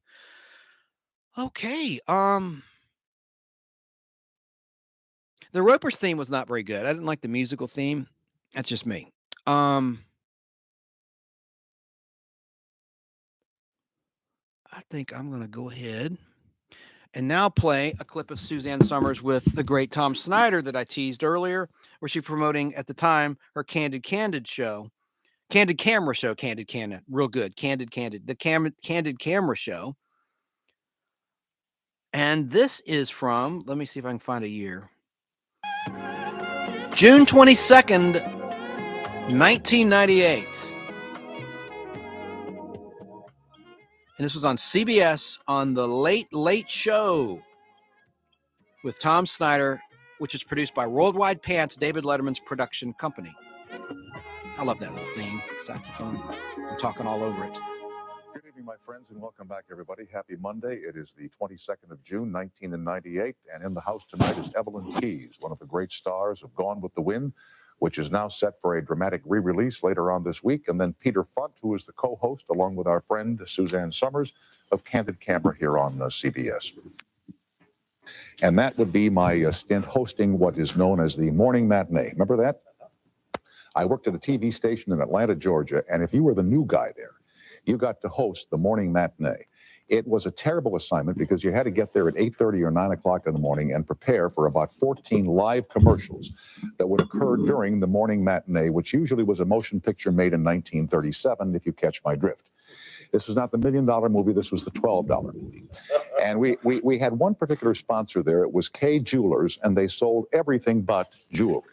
And one of their main products was something, what do they call these unbreakable dishes? Melamine dinnerware. Remember that back in the 60s? They had these dishes that were made out of some kind of plastic that if you dropped them, they didn't break. So the pitch, and this is a 2-minute live pitch in the middle of the movie, Wonton, the dog that ate Hollywood. I would have a tray of these dishes, and I would drop them on the cement floor of the studio, and the opening line was, "Look, ladies, they don't break." And of course, the camera would follow the dishes down to the floor, and they broke into a million pieces. And my stage manager started laughing, and I started laughing, and I couldn't finish the spot. So the program manager, a fellow named Neil Van Els, comes roaring down the hall. He says, if you break up one more time and make a fool of yourself on television, that's the end of your career on the morning matinee. I couldn't wait to break up again because I hated the assignment. So a week later, it's the same company, K Jewelers, and they've got a product that's called the Attach-O-Matic. Remember that? And the opening line was, "Are you tired of hanging up pictures the old-fashioned way?" I mean, I've never had a problem with it myself. It's like, they have this product out called Hamburger Helper. I think Ground Round by itself is just fine. It doesn't need any help, and I'm not knocking the product. So the pitch is here. They have this little gun that you shoot a piece of glue onto the wall, and you hang a picture on it, and that's the new way to hang pictures as opposed to the old-fashioned way. And they had a model there, and I said, "Watch, let's hang a picture the new modern way," or some line like that. And you fire this little thing at the wall, and she takes the picture, and she hangs it up there, and 5 seconds later, it falls down, breaks all over the place, and of course, I start laughing. Van Els comes roaring down the hall. He says, "That's the last morning matinee you'll ever do." I said, "Mission accomplished. Let me out of here." The king of all late night. Yeah, 1.3. Perfect, yeah. Her newest book is called After the Fall, and I'm always happy to welcome my friend Suze back to the show. She's in her jammies again tonight. You always wear your pajamas. Well, you're the only show that you can get away with wearing your pajamas. I guess so. Because you don't have to walk out, and the shot is usually right here. Exactly. So, don't have to hold my stomach in. I get the full effect, though. Yeah. This book is about what is now called the blended family. When a man and a woman marry, and he and she have children, and they all get together and try and make it work. Yeah, very, very difficult. Have you been married to the same person all your life? No, I've only been married to one person a long time ago. Oh, really? That's right. Oh, I didn't know that. Would you like to know more? Yeah. Oh. Yeah. Well, get your own show, and I'll come on. You'll ask. Okay. Now, when you and Alan got married, I know your husband, Alan. Right. You had a son, Bruce, and I believe he had some children. How did that go? Alan had a son the same age, or just about the same age as my son. And we had been, I had been with Alan for 10 years before we started living together, but it was always late at night. I'd put Bruce to bed. When the children are asleep, right. I would creep out. And I don't know, you have to understand that there was a me back then and there's a me today. And they're two different women. Okay. And I never thought that this relationship with Alan would go anywhere. And I was so in love with them that it was my own self-esteem at the time. So I didn't really bring Bruce into our relationship until we decided this is serious. We're going to live together in the hopes that we will take the step to get married. So when we started living together, my son was virtually a stranger to Alan. And at the same time, he's no longer living with his son, who's the same age, and there's a lot of guilt. When I was writing this book, so that your son and you and Alan are the unit, the family unit, and the other son is with his mother. Yeah, and his daughter, and so they would come over, and there was this tension because no kid wants a new parent. Yeah, I know. You know. Well, it's the old thing as kids. They read us the nursery tale of the wicked stepmother.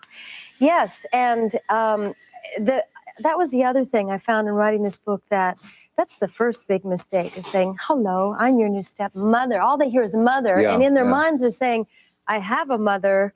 I don't want a new mother. And if I even wanted a new mother, it's not going to be you. Right, you're not the one I You're picked. not the mother I want. You're a mother, all right." But I'm my mother. And it was so difficult. And I was so in love with Alan, and he was so in love with me. And we almost split up 3 different times because of the difficulties. And how did Alan feel about Bruce? Like, was this an intruder in his life? Alan that was not on his best behavior in those years. Alan, to to rectify his guilt, made my son invisible. In making my son invisible, I became protective of my son. And so I would take don't get between a mom and her cub. you know, ever. the lioness in you comes That's out. And right. so I would take my son's side, of course. I mean, he's a child. You know, they and say the bond between man and woman is strong. Mother and son is the strongest in the world. It's pretty strong. No, to this day, my mother and I, and you and your Yeah, son Bruce, right. don't get in the way of that. Yeah. Well, that's what was happening. And so Alan became the enemy. And it was so confusing because I love him. I sleep with him every night. But at the same time, I am angry. And hate is, it's not hate, but there's a rage in me. And the arguments that we were having were so out of control. The slightest thing would spark it because we were walking on eggs around one another all the time. So, I started out to write this book. I thought, I called it After the Fall because I wanted to kind of 20 years later look back at, isn't it funny, isn't it ironic that Chrissy Snow was the first feminist, that Chrissy was, I got fired for asking for a raise because I said, I'd like you to pay me what you're paying the men who are of comparable success in television. Yeah. And as I was writing that story, which is in this book, this other story emerged because I would take myself from the Three's Company rehearsal hall. We're bouncing around like the kids on the set, and they even called us the kids and bring the kids down and, hey, kids, and you're doing really well, kids. And we're all adult people, but we're beginning that we're kids, to feel that we're kids. And then I would go home in writing the book. I would take myself home and go, ooh, wow, we were not happy. And yet I have this incredible relationship. How did this all become resolved? Well, that's the thing. See, people think that they're going to go into a blended family and right away it's going to, resolve itself. No. It took us 20 years. What I have today with my stepchildren is so rich. And I believe particularly with my stepdaughter that I've earned the right to be her stepmother now. I believe with my stepson that he's more comfortable because of loyalty to his own mother, that he's more comfortable with me being his father's wife. Mm. In fact, that's how I came to this. His mother-in-law, who lives in France, she's French, and I said, what's the French word for stepmother? And she said, well, there is none. And I said, well, then what am I? And she said, well, you are nothing. That's the French word. Nothing. Yeah. And at first I was kind of insulted, and then I walked around and thought, that's true. Yeah. I'm not his, I did not give birth, and unless he invites me, unless he doesn't have a mother or needs another one, it is not my right to call myself mother. Yeah, exactly. But what I have with both of them was so worth the work. It's about patience and doing the work. And how thrilled was Alan that you wrote all this in a book?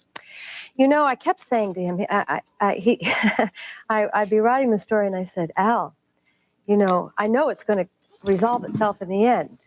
Yeah, the good guy's going to emerge, but you're not coming off so well here. He said, I don't care, just tell the truth. And so he says now that he's a 300-page jerk. But if you hang in there, the last 50 pages, you'll really like him. He's an okay guy, huh? And I read a review today of this girl somewhere in the country, and she said, well, for some reason, SOMERS was crazy about Hamill, but I don't think the readers will be.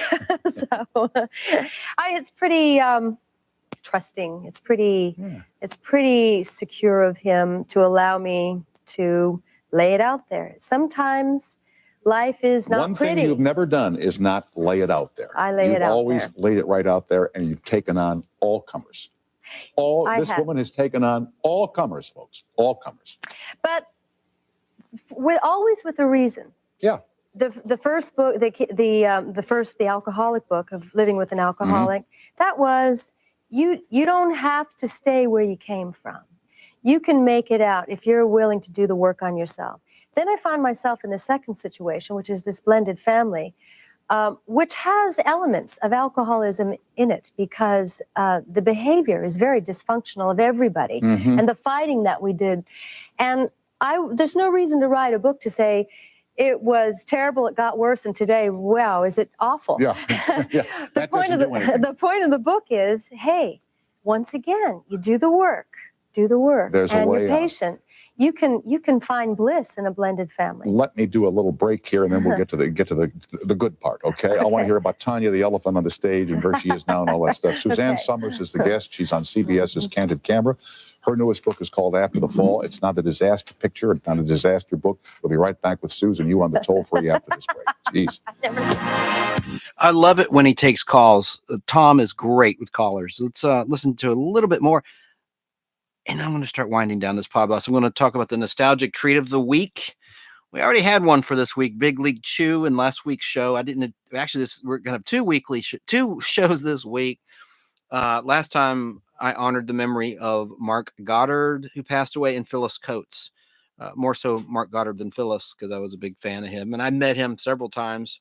But now we lost Suzanne Summers, and it's a real drag. I didn't find out about it until about 6 o'clock Atlanta time, because I was busy helping my dad with a project with some wires, and then playing Scrabble with my mom, and just visiting my folks over at their house. And I was out of the loop, away from my phone.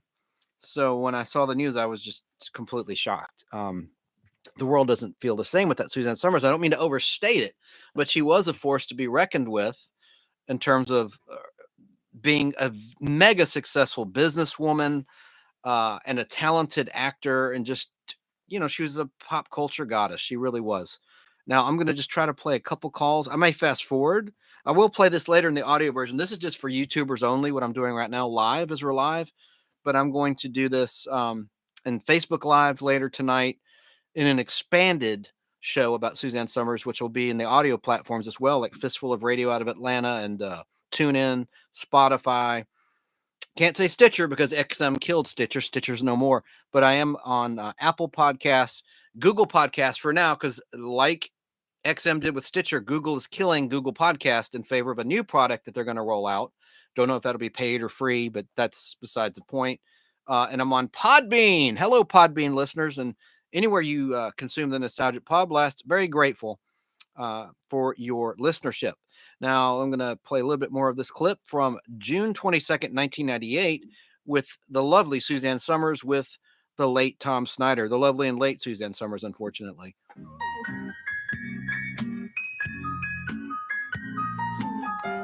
And if Tom alluded that they're going to take calls. Toll free in Austin, Texas. Hi, Carrie, and welcome to CBS Late Night. Hello. Yes, hello, Tom. We're going to miss you. We're going to miss you around these parts. Thank you, sir. You may not see me, Carrie, but I'll be right around the corner. What's on your mind tonight, young man? Well, I'm calling to ask how Ms. Summers feels about her, or what her son might think about his mother being considered a sex symbol, and also being in one of the best 100 American films of all time. American Graffiti? Is that the one? Yes, yeah. yes, it is. Bruce grew up with me doing this, and this is just what his mother does. You're his mom. I'm his mom, and I think he likes everything about it.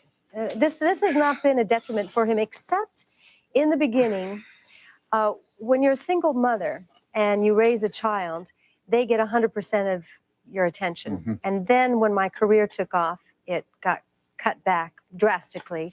And then when I moved in with Alan, it got cut back even more. And that's his issue there. But it was never about being a sex symbol, because I've heard him say this to people. She's mom. Yeah, exactly. She is mom. Exactly. Yeah, I make grasshopper pie for him, which is just the lowest. I don't know why. It's a sense memory thing from when he was a kid. It's just sugar, marshmallows, and just dreck. Yeah. Hey, Carrie, what did you think of the top 100 movies? Did you agree with their selections, or were there some missing in your view? Let's see. Cool Hand Luke. I don't believe I see it on the list. No, I don't think so. The one I thought should have been there was Rebecca, the Hitchcock picture with Joan Fontaine back in the late 1930s. I thought it was a great movie. It wasn't there. Did you notice who the number one actor was, or who was in the most films? No, I didn't. Ward Bond. Oh, right. Ward From Wagon Train. Yeah. Yes. Yeah. And Wagon Train. Wagon Train. What did I say? Wagon Train. Wagon Train. Hey, Wagon. Yeehaw. Carrie, I'm glad you called. Thanks for being with us tonight. Okay, well, thank you, Tom, for all the years. All right, thanks, Carrie. Bye-bye now. Bye. Now, tell me here about you. You have this great Las Vegas show, and what is Tanya the elephant? Was there an elephant in your act? One of the best friends I've ever had is this elephant. I'm not kidding. I never knew you could connect with an animal like that. And I rode with an elephant. They're supposed to be dumb as a post. This elephant was so smarter than most human beings that I know. I rode her every night, twice a night, for 3 years. She and I did the finale together, and also an opening together, and it was so interesting. I had Elvis's old dressing room at the Las Vegas Hilton for 3 years, and we shared a common wall, Tanya and I. She was on the other side, and the stage was above us. So Tanya would listen for the music cues, and she always knew 10 minutes before we're supposed to go up. So she would come out of her dressing room over to my dressing room for a cup of coffee, and essentially, and she'd sort of stand in place, dance in place, and I would be finishing up the makeup and putting on my lipstick, and I go, okay, I'll be right with you. I'll be right with you, and excuse me, and then we would ride up the elevator together, which seemed very normal to me and my elephant. What did Tanya weigh? A few tons. I mean, she was an elephant. Yeah, but some elevator, huh? And it was made just for her. I would hope so. Yeah. But sometimes it'd be loaded with dancers. But during this part of the show, it would be just the two of us, and we had matching headdresses. I wore a red jeweled dress and a big jeweled headdress and she wore the same headdress. And her, it wasn't a saddle, but her beautiful blanket that I sat on would match the outfit. We were quite beautiful together. And then when you would get on stage. Well, we get out of the elevator, and I'd go talk to some of the kids because it wasn't quite time to go on and do the finale. Tanya would go over to the curtain, and she would listen. And as it would get close, she'd come over to me, and again, she'd dance in place. And then she'd roll down on one knee, like, get up, get up, get up. And if I didn't get right on, she'd stand up and dance in place again. And okay, I'm getting on. And then we'd go over to the curtain, and I was supposed to give her a little tap, but I didn't need to because she knew the cue. And we'd go out, and she'd make a big circle, me on her back, and she would then rear up on her hind legs and smile for the audience. I don't know how, she was so smart. Do elephants smile? I don't know. I have no idea. But she smiled. She would smile, and they would laugh. I'm just sitting here enchanted by the wonder of it all. And then she would gently come out and roll herself down and roll one leg under so that I could slide off and take my bow. Thunderous applause. To thunderous applause. Did Tanya ever have any accidents on the stage? Actually, one night she did. She was just mortified because I could imagine. Yeah. Well, I would hear in the dressing room next to me, I'd hear that same. She danced in place a lot. And one night I went over and I said to Yenda, her trainer, I said, what are you doing? He said, well, before I take her up there with you, he said, I make her dance in place. And then she, drops a load on the floor. And I guess there was more than he expected. And not always the way. And when an elephant drops. Oh, yeah. I hear. It's true what they say. Yeah. Whoa. Stand back. Yeah, right. And I used to drag a fur around with me. It was like, And who was the guy that trained the elephant? Yenda Smaha. Yeah. And then would he sweep up after? Well, that night we just had to leave her where it was. Now, at the end of the show, then we take our bow and the curtain would close. And then Tanya and I would get back in the elevator and we'd go down to our dressing rooms and get dressed. And then she wouldn't, but her trainer would take her headdress off and I would take mine off and by take this off time my he makeup. cleaned up the... He had cleaned up the load, that load. And she then would come over to my dressing room because she knew at the end of the evening that I would let her have whatever was left on the fruit tray. Oh, and so the buffet, she could wiggle through the door. She had no idea that she was a big elephant. She'd wiggle through the door and then come up to the tray and swoop it up. One night, I don't know if you know, there's a comedy writer, Chris Beard. Yes, of course. Chris was visiting us in the dressing room. He's sitting there, and we'd gone out to dinner. It was the second show. The second show's not over till 3 o'clock, and Chris is asleep. He's lying on the couch like this, and I'm going through what I go through every night, and Tanya squeezes through the door at the end of the show. Chris is asleep on the sofa. She comes over to get the fruit, and she's excited. So she gallops over there, and Chris Beard opens his eyes, and there's this elephant coming at him. But anyway, I got sidetracked.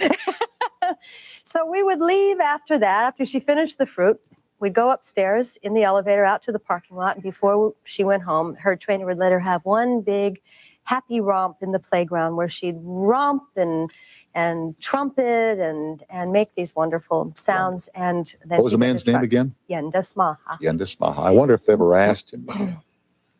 He minded cleaning up after the dump. You're just kind of transfixed on the dump. And then he would say, I've never thought about quitting. What, leave show business?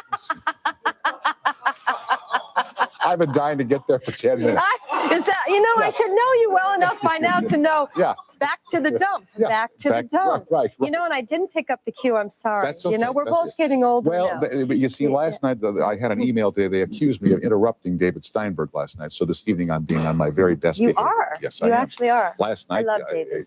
So do I. Yeah, funny guy. I wasn't too thrilled last night when he offered me the part of the president in his new album on Bill Clinton. Well, let's talk about that, King Tom. of all late night does not play the president's. Why do you think he wanted you to be the president's dick? No idea. In any event, I have to take a little break here. Gosh, and that will leave us all with a little food for thought. Yeah, well, in a manner of speaking, yes. Yendis Maha. Is that the guy's name? Mm-hmm. Is he still around? Well, I have more to tell you about this. Oh, thank God. We'll be right back. If you didn't have a break, I'd tell you right now. Yeah, right.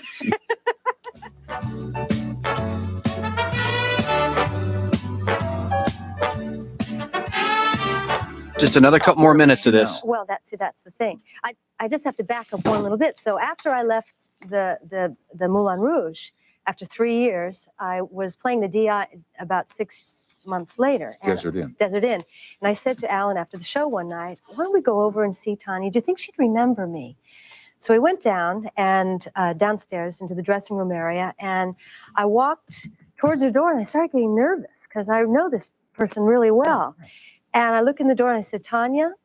And she looked at me and she started flapping her ears. Really? And she makes a purring sound like cats do, and she started purring. I went over, I started rubbing her hair like I used to, and she was nuzzling into my head. And it was... You loved her, didn't you? I loved her. Yeah, I truly loved her. And she loved me. Yeah. You know what I want to talk about with you? She's been sold to a circus. That's right. Nuts. Yeah, that's right. Yeah. So anyway. What? You're over 40, aren't you? Oh, yeah. Yeah. Aren't you? Oh, yeah. Yeah. But what women today who are 40 and 50 are far different from women who were 50 in the 1950s when I was a kid. I mean, when I was a kid, women who were 50, it was all over. You know, their sexuality was all over, and their vamping was all over, and their flirting was all over. And it's not that way with women or guys either, for that matter. It's not. It has to be diet, exercise, and also outlook and attitude. Outlook, attitude, but also we're in the workforce, and it's changed us a lot. And we are sexual beings. I find now, not to get into my sex life or anything, but I guess I'm going there. No stopping you now, lady. Yeah, right. But I find that they're out there saying, it's about time. We've been waiting. Right. So think of my husband. It's about time. I've been waiting. Now, I find that now I'm 51. I find that just everything is better. I mean, everything. And I think with the kids are up and out and gone, and we've got the house and pretty much know what we do for a living, and all those stresses are gone. And there's some nights I kind of laugh with Alan and I go, our kids aren't doing this tonight. I heard Robert Redford on a CNBC interview, a compilation, and he said, I don't even find women interesting until they're 40. He said they're more beautiful and they've got it together. And you don't have to help them with their homework if you don't have to help them with their homework. And also, you're not afraid of your sexuality, whatever is there, and you use the thigh master a little bit, and you look really good. The thing that kills me is, they talk about demographics, about the target audience in TV is like 18 to 34, and those of us who are over 50, we don't count for nothing. Right. They based all these demographics on the way people were in the 1940s after the war. Right. People who are 50 and 60 years old today are not the same as they were when they made all these rules up 50 years ago. We're different. Tell me about it. Plus, we're the ones spending money. Yeah. You know, they say, well, the advertisers figure by now that we're set in our ways and we're not going to try a new brand. I try new brands all the time. I'm not set in my ways. You show me something better, I'll buy it. Me too. They really need to change that. I mean, this network skews more to people our age. That's right, and but, beyond. yeah, The mature audience. The as it mature were. audience. Yeah. But we're living longer and we're healthier and we have money at this age and we know how to spend it. And we know how to spend it. And, you know. Spend a few bucks on After the Fall, huh? Only 23. 23. Out of all the $23 you waste in your life, and you could find out what happened to Alan on page 301, because that's when he starts getting nice. And we haven't even talked about how nice he is. Well, he's a very nice man, I should say that, and you can find out more by simply checking out After the Fall. Thanks for coming on tonight, young lady. I always love it. I'll see you again before we go. Okay. Okay. Suzanne Somers, the book is called After the Fall. The TV show is called Candid Camera. Next, the great Robbie Robertson after this short timeout.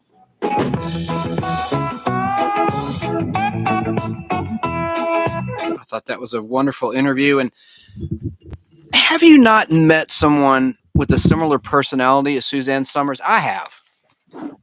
I've met one or two people that had similar voice, similar pleasant attitude, similar laugh. And it is a personality type. She had a really winning personality, Suzanne Somers. And I'm really surprised that she has passed away. I'm going to start wrapping up this YouTube Live exclusive in the Nostalgic Podblast YouTube channel. I need to do the audio portion of this tribute to Suzanne Somers, and there'll be some more nostalgic features. But I do want to talk about the nostalgic treat of the week. It was actually Big League Chew, because I'm just decided to come on here and whip together a memorial, if you will, a happy memorial for the great Suzanne Somers, a pop culture icon.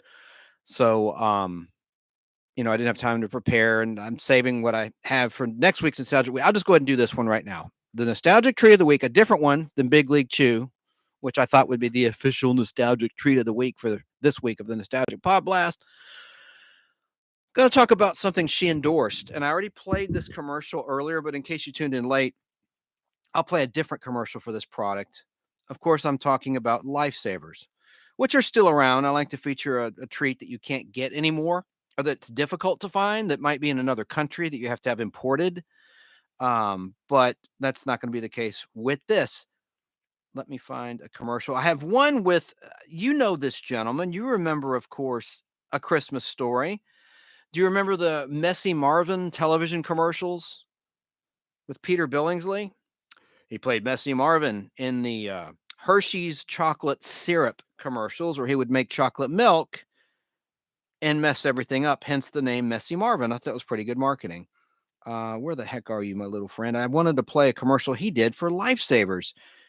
And then I'm going to play, I already played one of the spots that Suzanne Somers did for Lifesavers.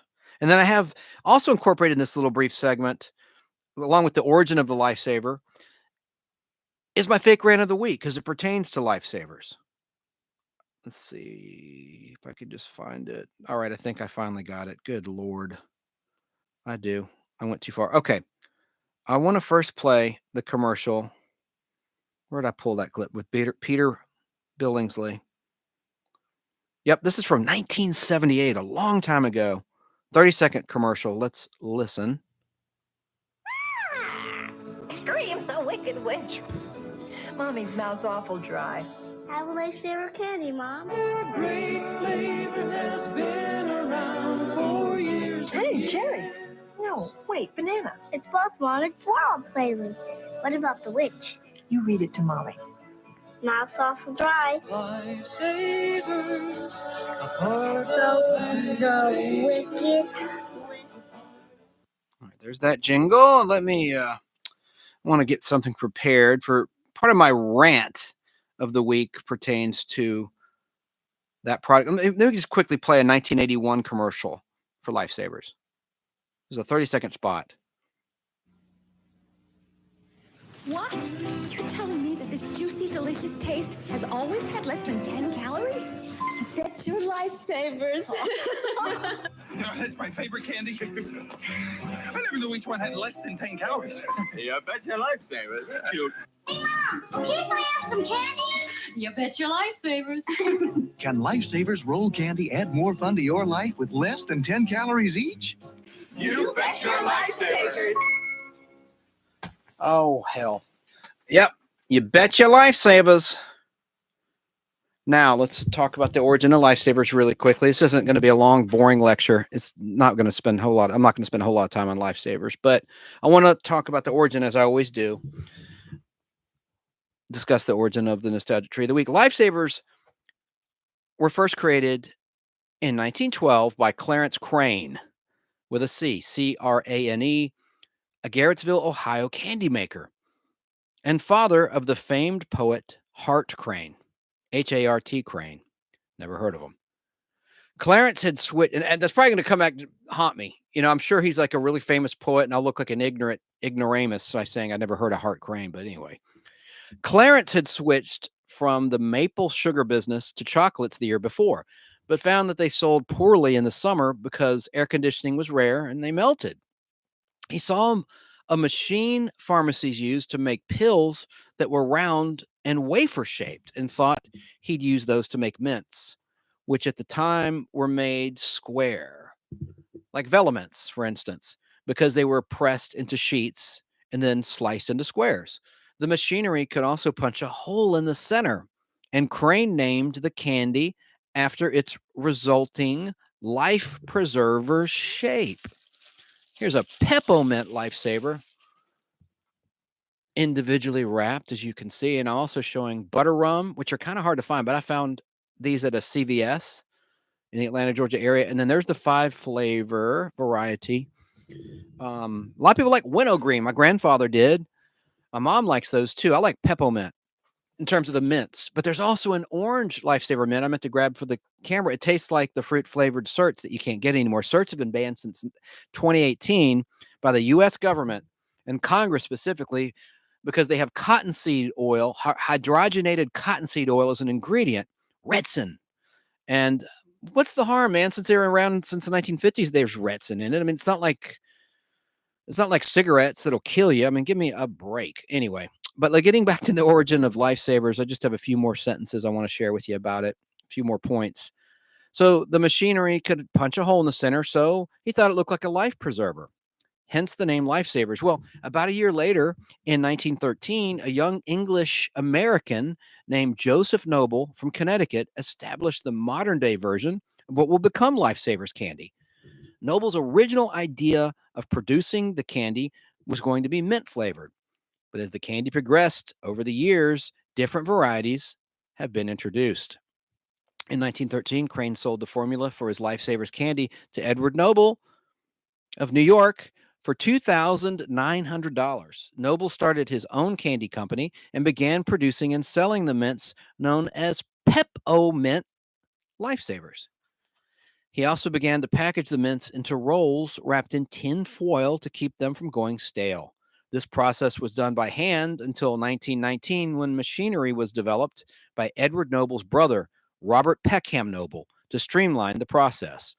Robert was a Purdue-educated engineer, and he took his younger brother's entrepreneurial vision and designed and built the manufacturing facilities needed to expand the company.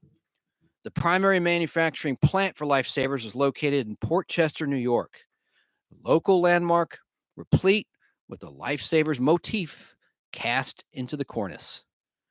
Robert led the company as its chief executive officer, CEO for short, and primary shareholder for more than 40 years until selling the company in the late 1950s.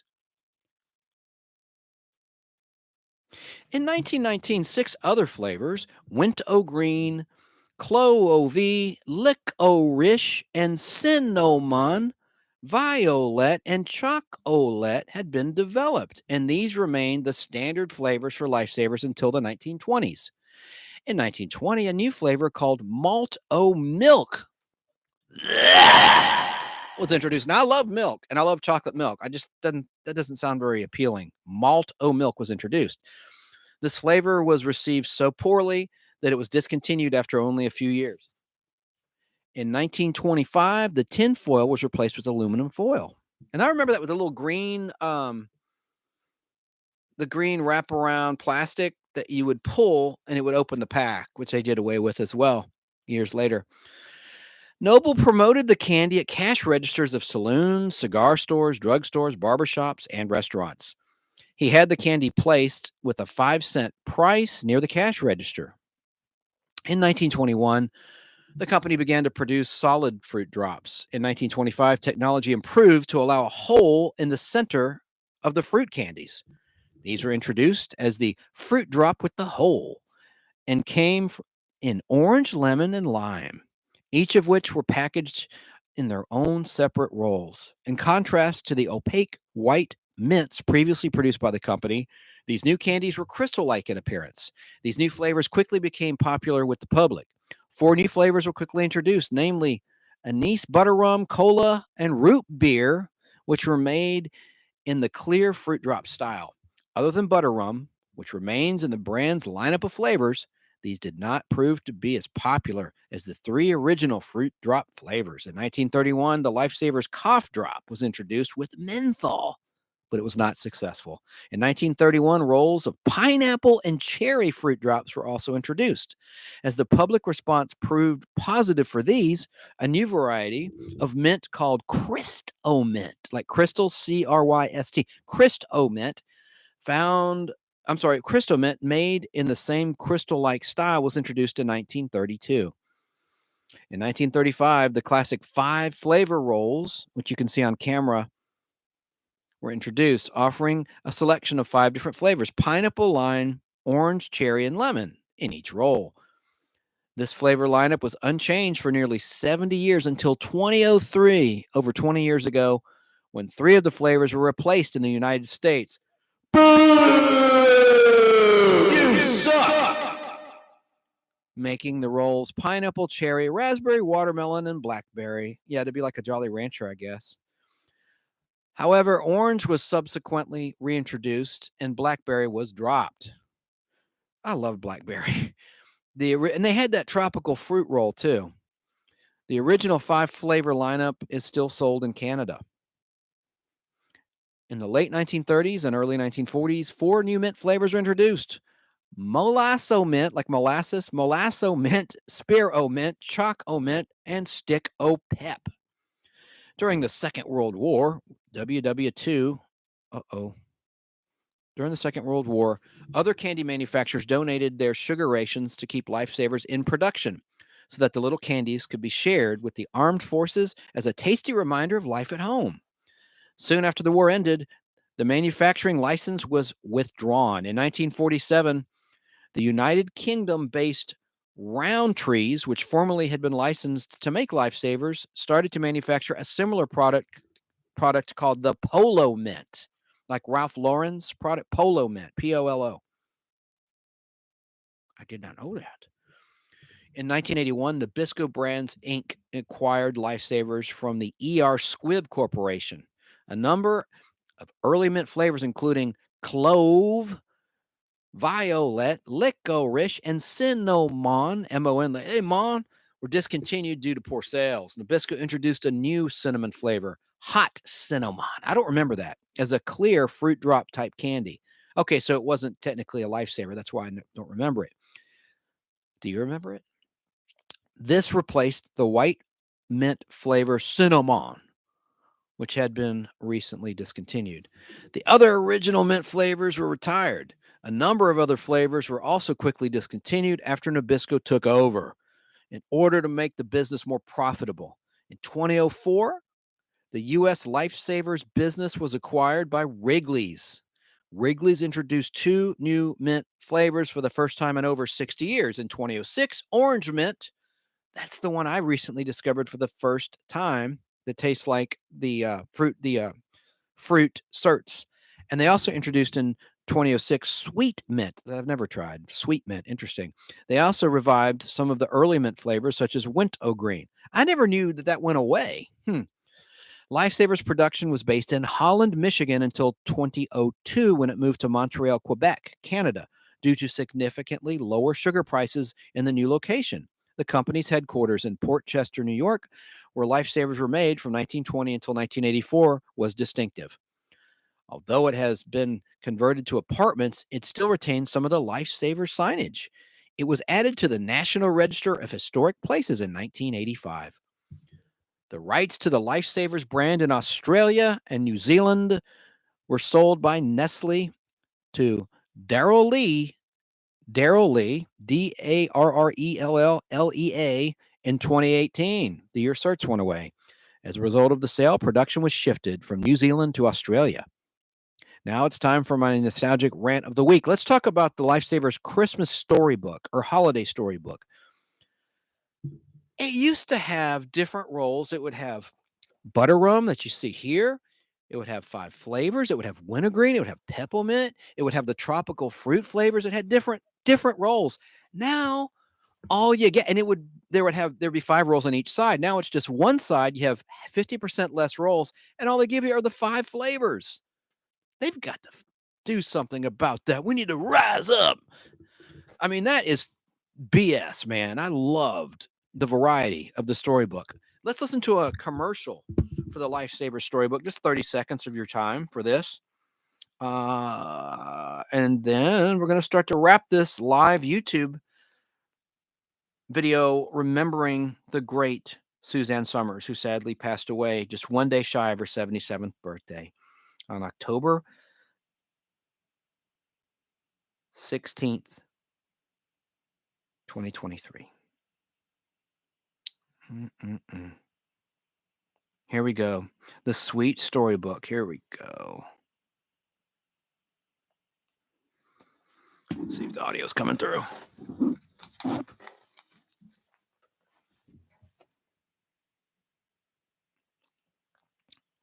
I hear nothing. I hear nothing. What the F's going on here? There it is.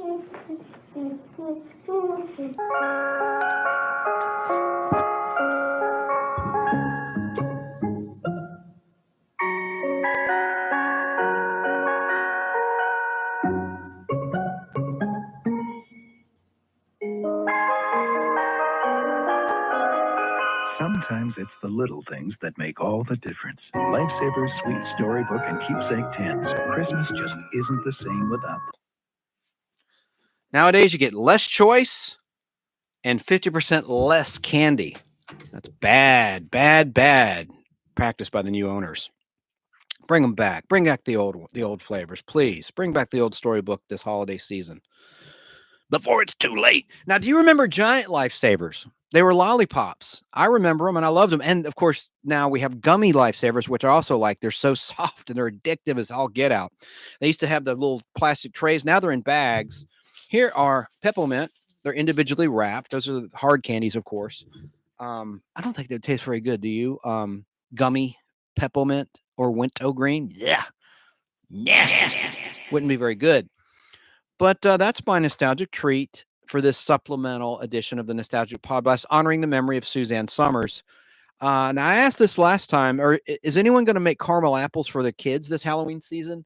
I took some of the Halloween stuff down, which I'll put back for the rest of October when I do a Podblast.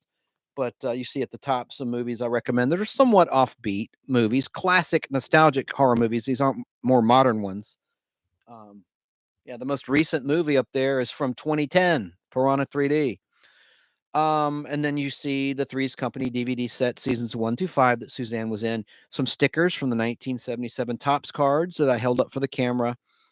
And I love that shot, the one I chose for the thumbnail picture for tonight's live YouTube event honoring Suzanne Somers. And you see a Match Game DVD set. And yeah, just obsessed with Marvel, which I am. Marvel comic books. I'm a big Marvel comic book collector. That's a trivia book with the working electronic piece that answers the questions. It's pretty interesting. I haven't featured that yet on the show, but I will later on YouTube Live or on Facebook Live. Yeah. So, and then doggone it, I got a little mini rant too. I have a ceramic jack-o'-lantern, and I do carve a real jack-o'-lantern as Halloween gets closer for trick-or-treaters and the like. But I have this little switch, and I put fresh batteries in that operates on AAA batteries too. And man, you have to like unscrew this thing. I have the little tool, a little hammer. I'll grab that for the Facebook audience later. where you have to unscrew this thing. It's a little hammer, and it's got like a Phillips head and a flathead screwdriver at the base. It's really wild. So I put fresh batteries in, and the damn thing doesn't stay on. I don't know if it's got a short, but it was lighting up the inside of the jack-o'-lantern, which you saw at the very start of this video, and it just kind of sucks. I do have a candle I put in there, but I only do that on Halloween. Only on Halloween do I put a candle in my ceramic jack-o'-lantern. So I want to recommend some folks and some YouTubers and other nostalgia shows like I do at the end of the show. Let's see how long we've gone here on YouTube Live. Bad time to do this. It's almost 2 a.m. on a work night. We've gone almost 2 hours and 20 minutes just about. So that's a good place to wrap. And I'll start it all over again in YouTube, Facebook Live in the Nostalgic Podblast Facebook group in just a moment. And then I'll post that here on YouTube as a video. But it won't look as clear. We're in like HD, not 4K. I'm working on it. But I want this to look like a camcorder. That's the beauty of this nostalgia show. I mean, yeah, I could do StreamYard and stuff, and I will. And I've had a lot of help from Dave Sundstrom, really nice guy. Gave me some great advice. He has a massive YouTube channel about nostalgia. But let me find my list of people I love to highlight and talk about and recommend to you, the nostalgia lover. And I said this last time, but the future is not here until we have a working laser gun. And I've changed my view. I don't think the public should have a working laser gun. Can you imagine if criminals got their hands on a working stun gun, not the kind like the police have now, which are hit or miss? I'm talking about the kind you saw in science fiction TV shows like Space 1999 or Battlestar Galactica or Star Trek, the phaser. Stunning force. Man, robberies, just simple arguments. When someone's drinking alcohol, they could zap their friend and knock them out. And it would not, I bet they have the technology. And for that reason, they're afraid of the mass crime that would happen. There could be sexual assaults, unfortunately, too. Can you imagine that? Where some chick's knocked out? Talk about being roofied. It'd be terrible. So I don't think the public should ever have their hands. But all kidding aside, I'm serious about that. But, I really don't think the future has arrived until there are laser guns, and the military should have them, and maybe some police officers, but there's some bad officers out there, so it could be abused there too. There's the human element that any human can go bad and go wrong. So, including the military, but I think it'd be good for the Army, don't you? I bet Elon Musk already has them developed. Or I bet he already has the technology for a working laser gun, stun gun. All right, I'm going to not do taglines. I know I said at the beginning of the show I would, where I name some taglines and you guess the product, but no one's here. It's only fun when someone's in chat.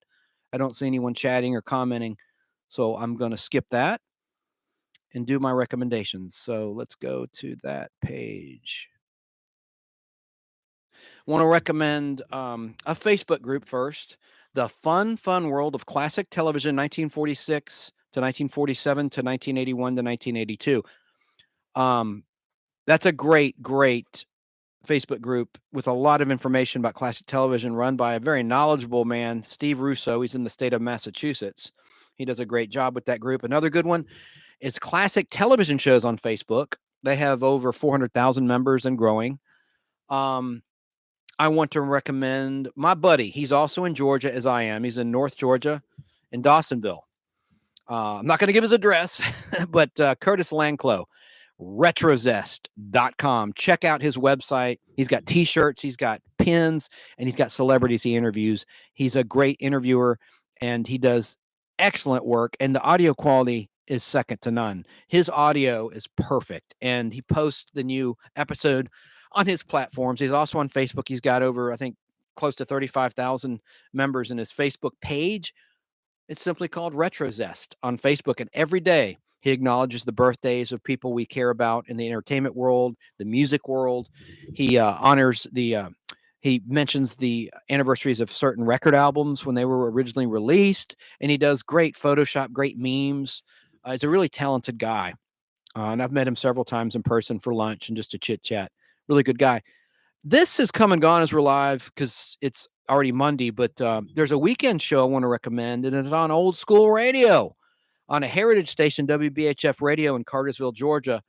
which you can get anywhere through TuneIn or through their website when they're live, but it airs Saturdays. It's a 2-hour show from 10 a.m. to noon. They don't do video yet. They don't do video. They just do old school radio, but they're pretty good. They're really good. I like the main host, Barry King.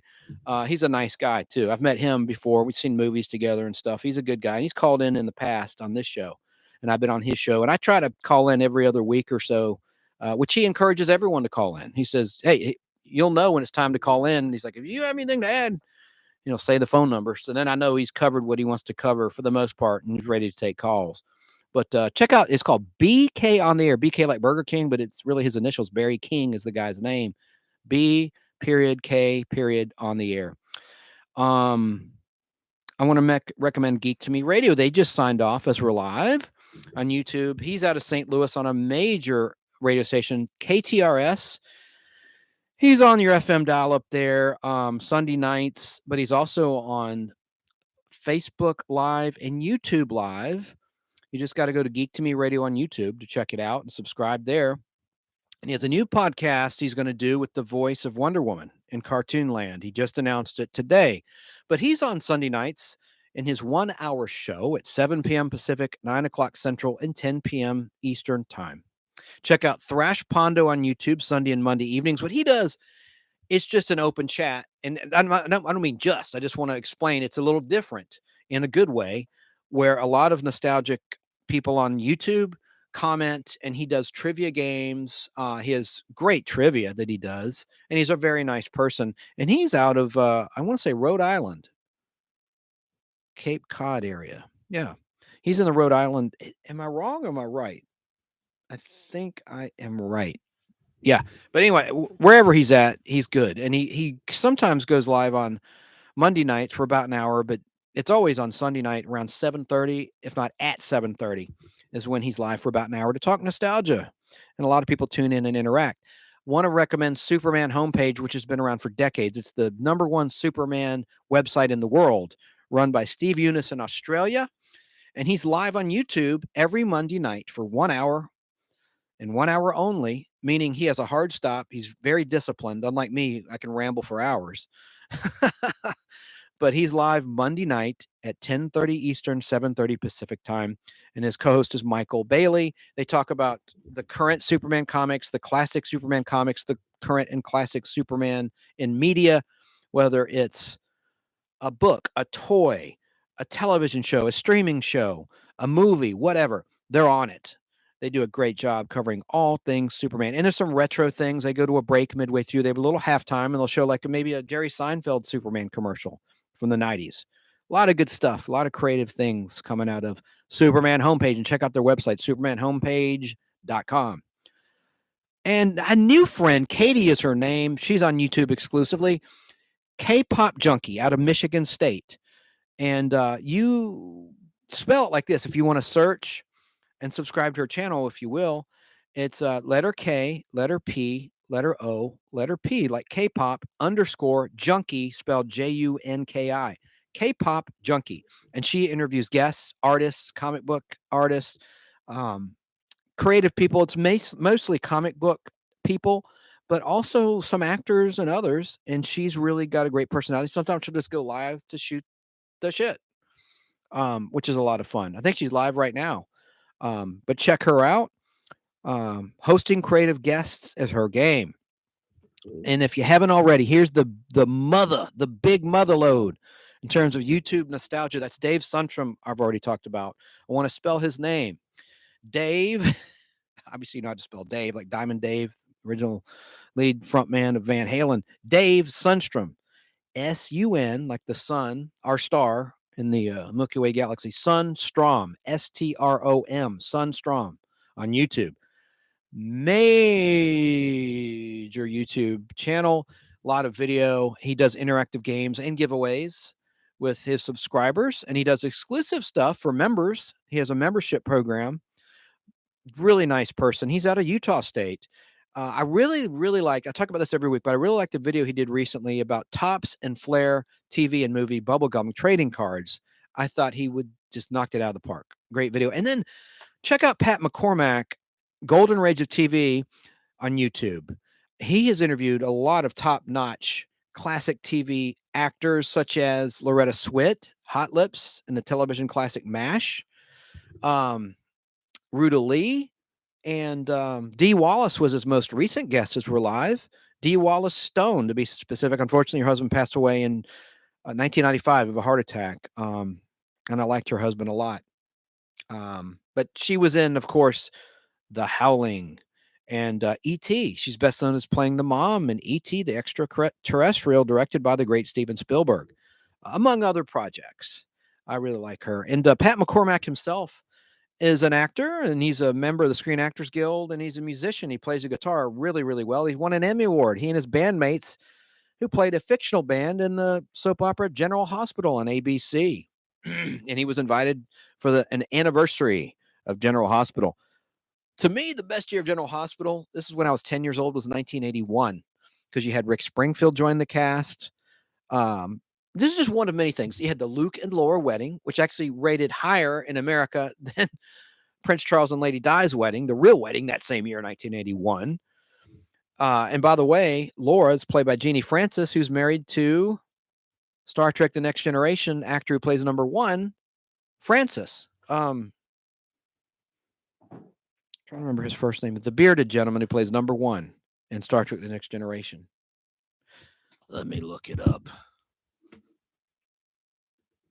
Anthony Geary played Luke, and that's pretty bizarre. Well, I won't get into that. I really shouldn't have talked about.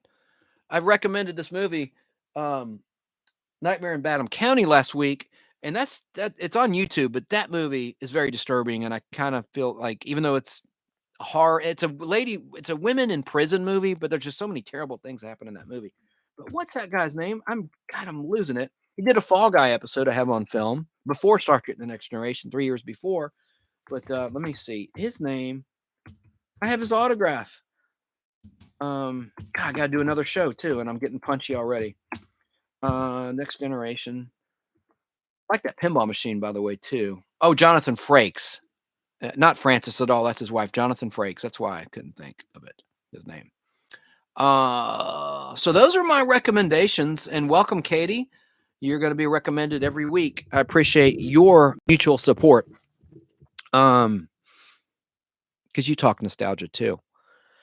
All right, so I guess I'm going to sign off for YouTube Live and head on over, after I take a little break, to Facebook Live in the wee hours of the morning here, and go ahead and pay tribute to Suzanne Somers there for that audience, and for the listeners. I'm going to record the audio over there also. So I cut this one. I did a little self-editing as we're live, just to keep this relatively short, but I've gone almost 2.5 hours. So got a motor mouth.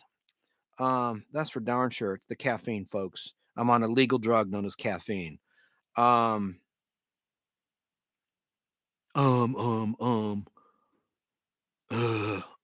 hate when people do that, and I'm doing it myself when they stutter. Okay. Want you to have a great week. Be safe, and remember, what I say at the end of every show: the geek shall inherit the earth. So be proud of being a nerd or a geek.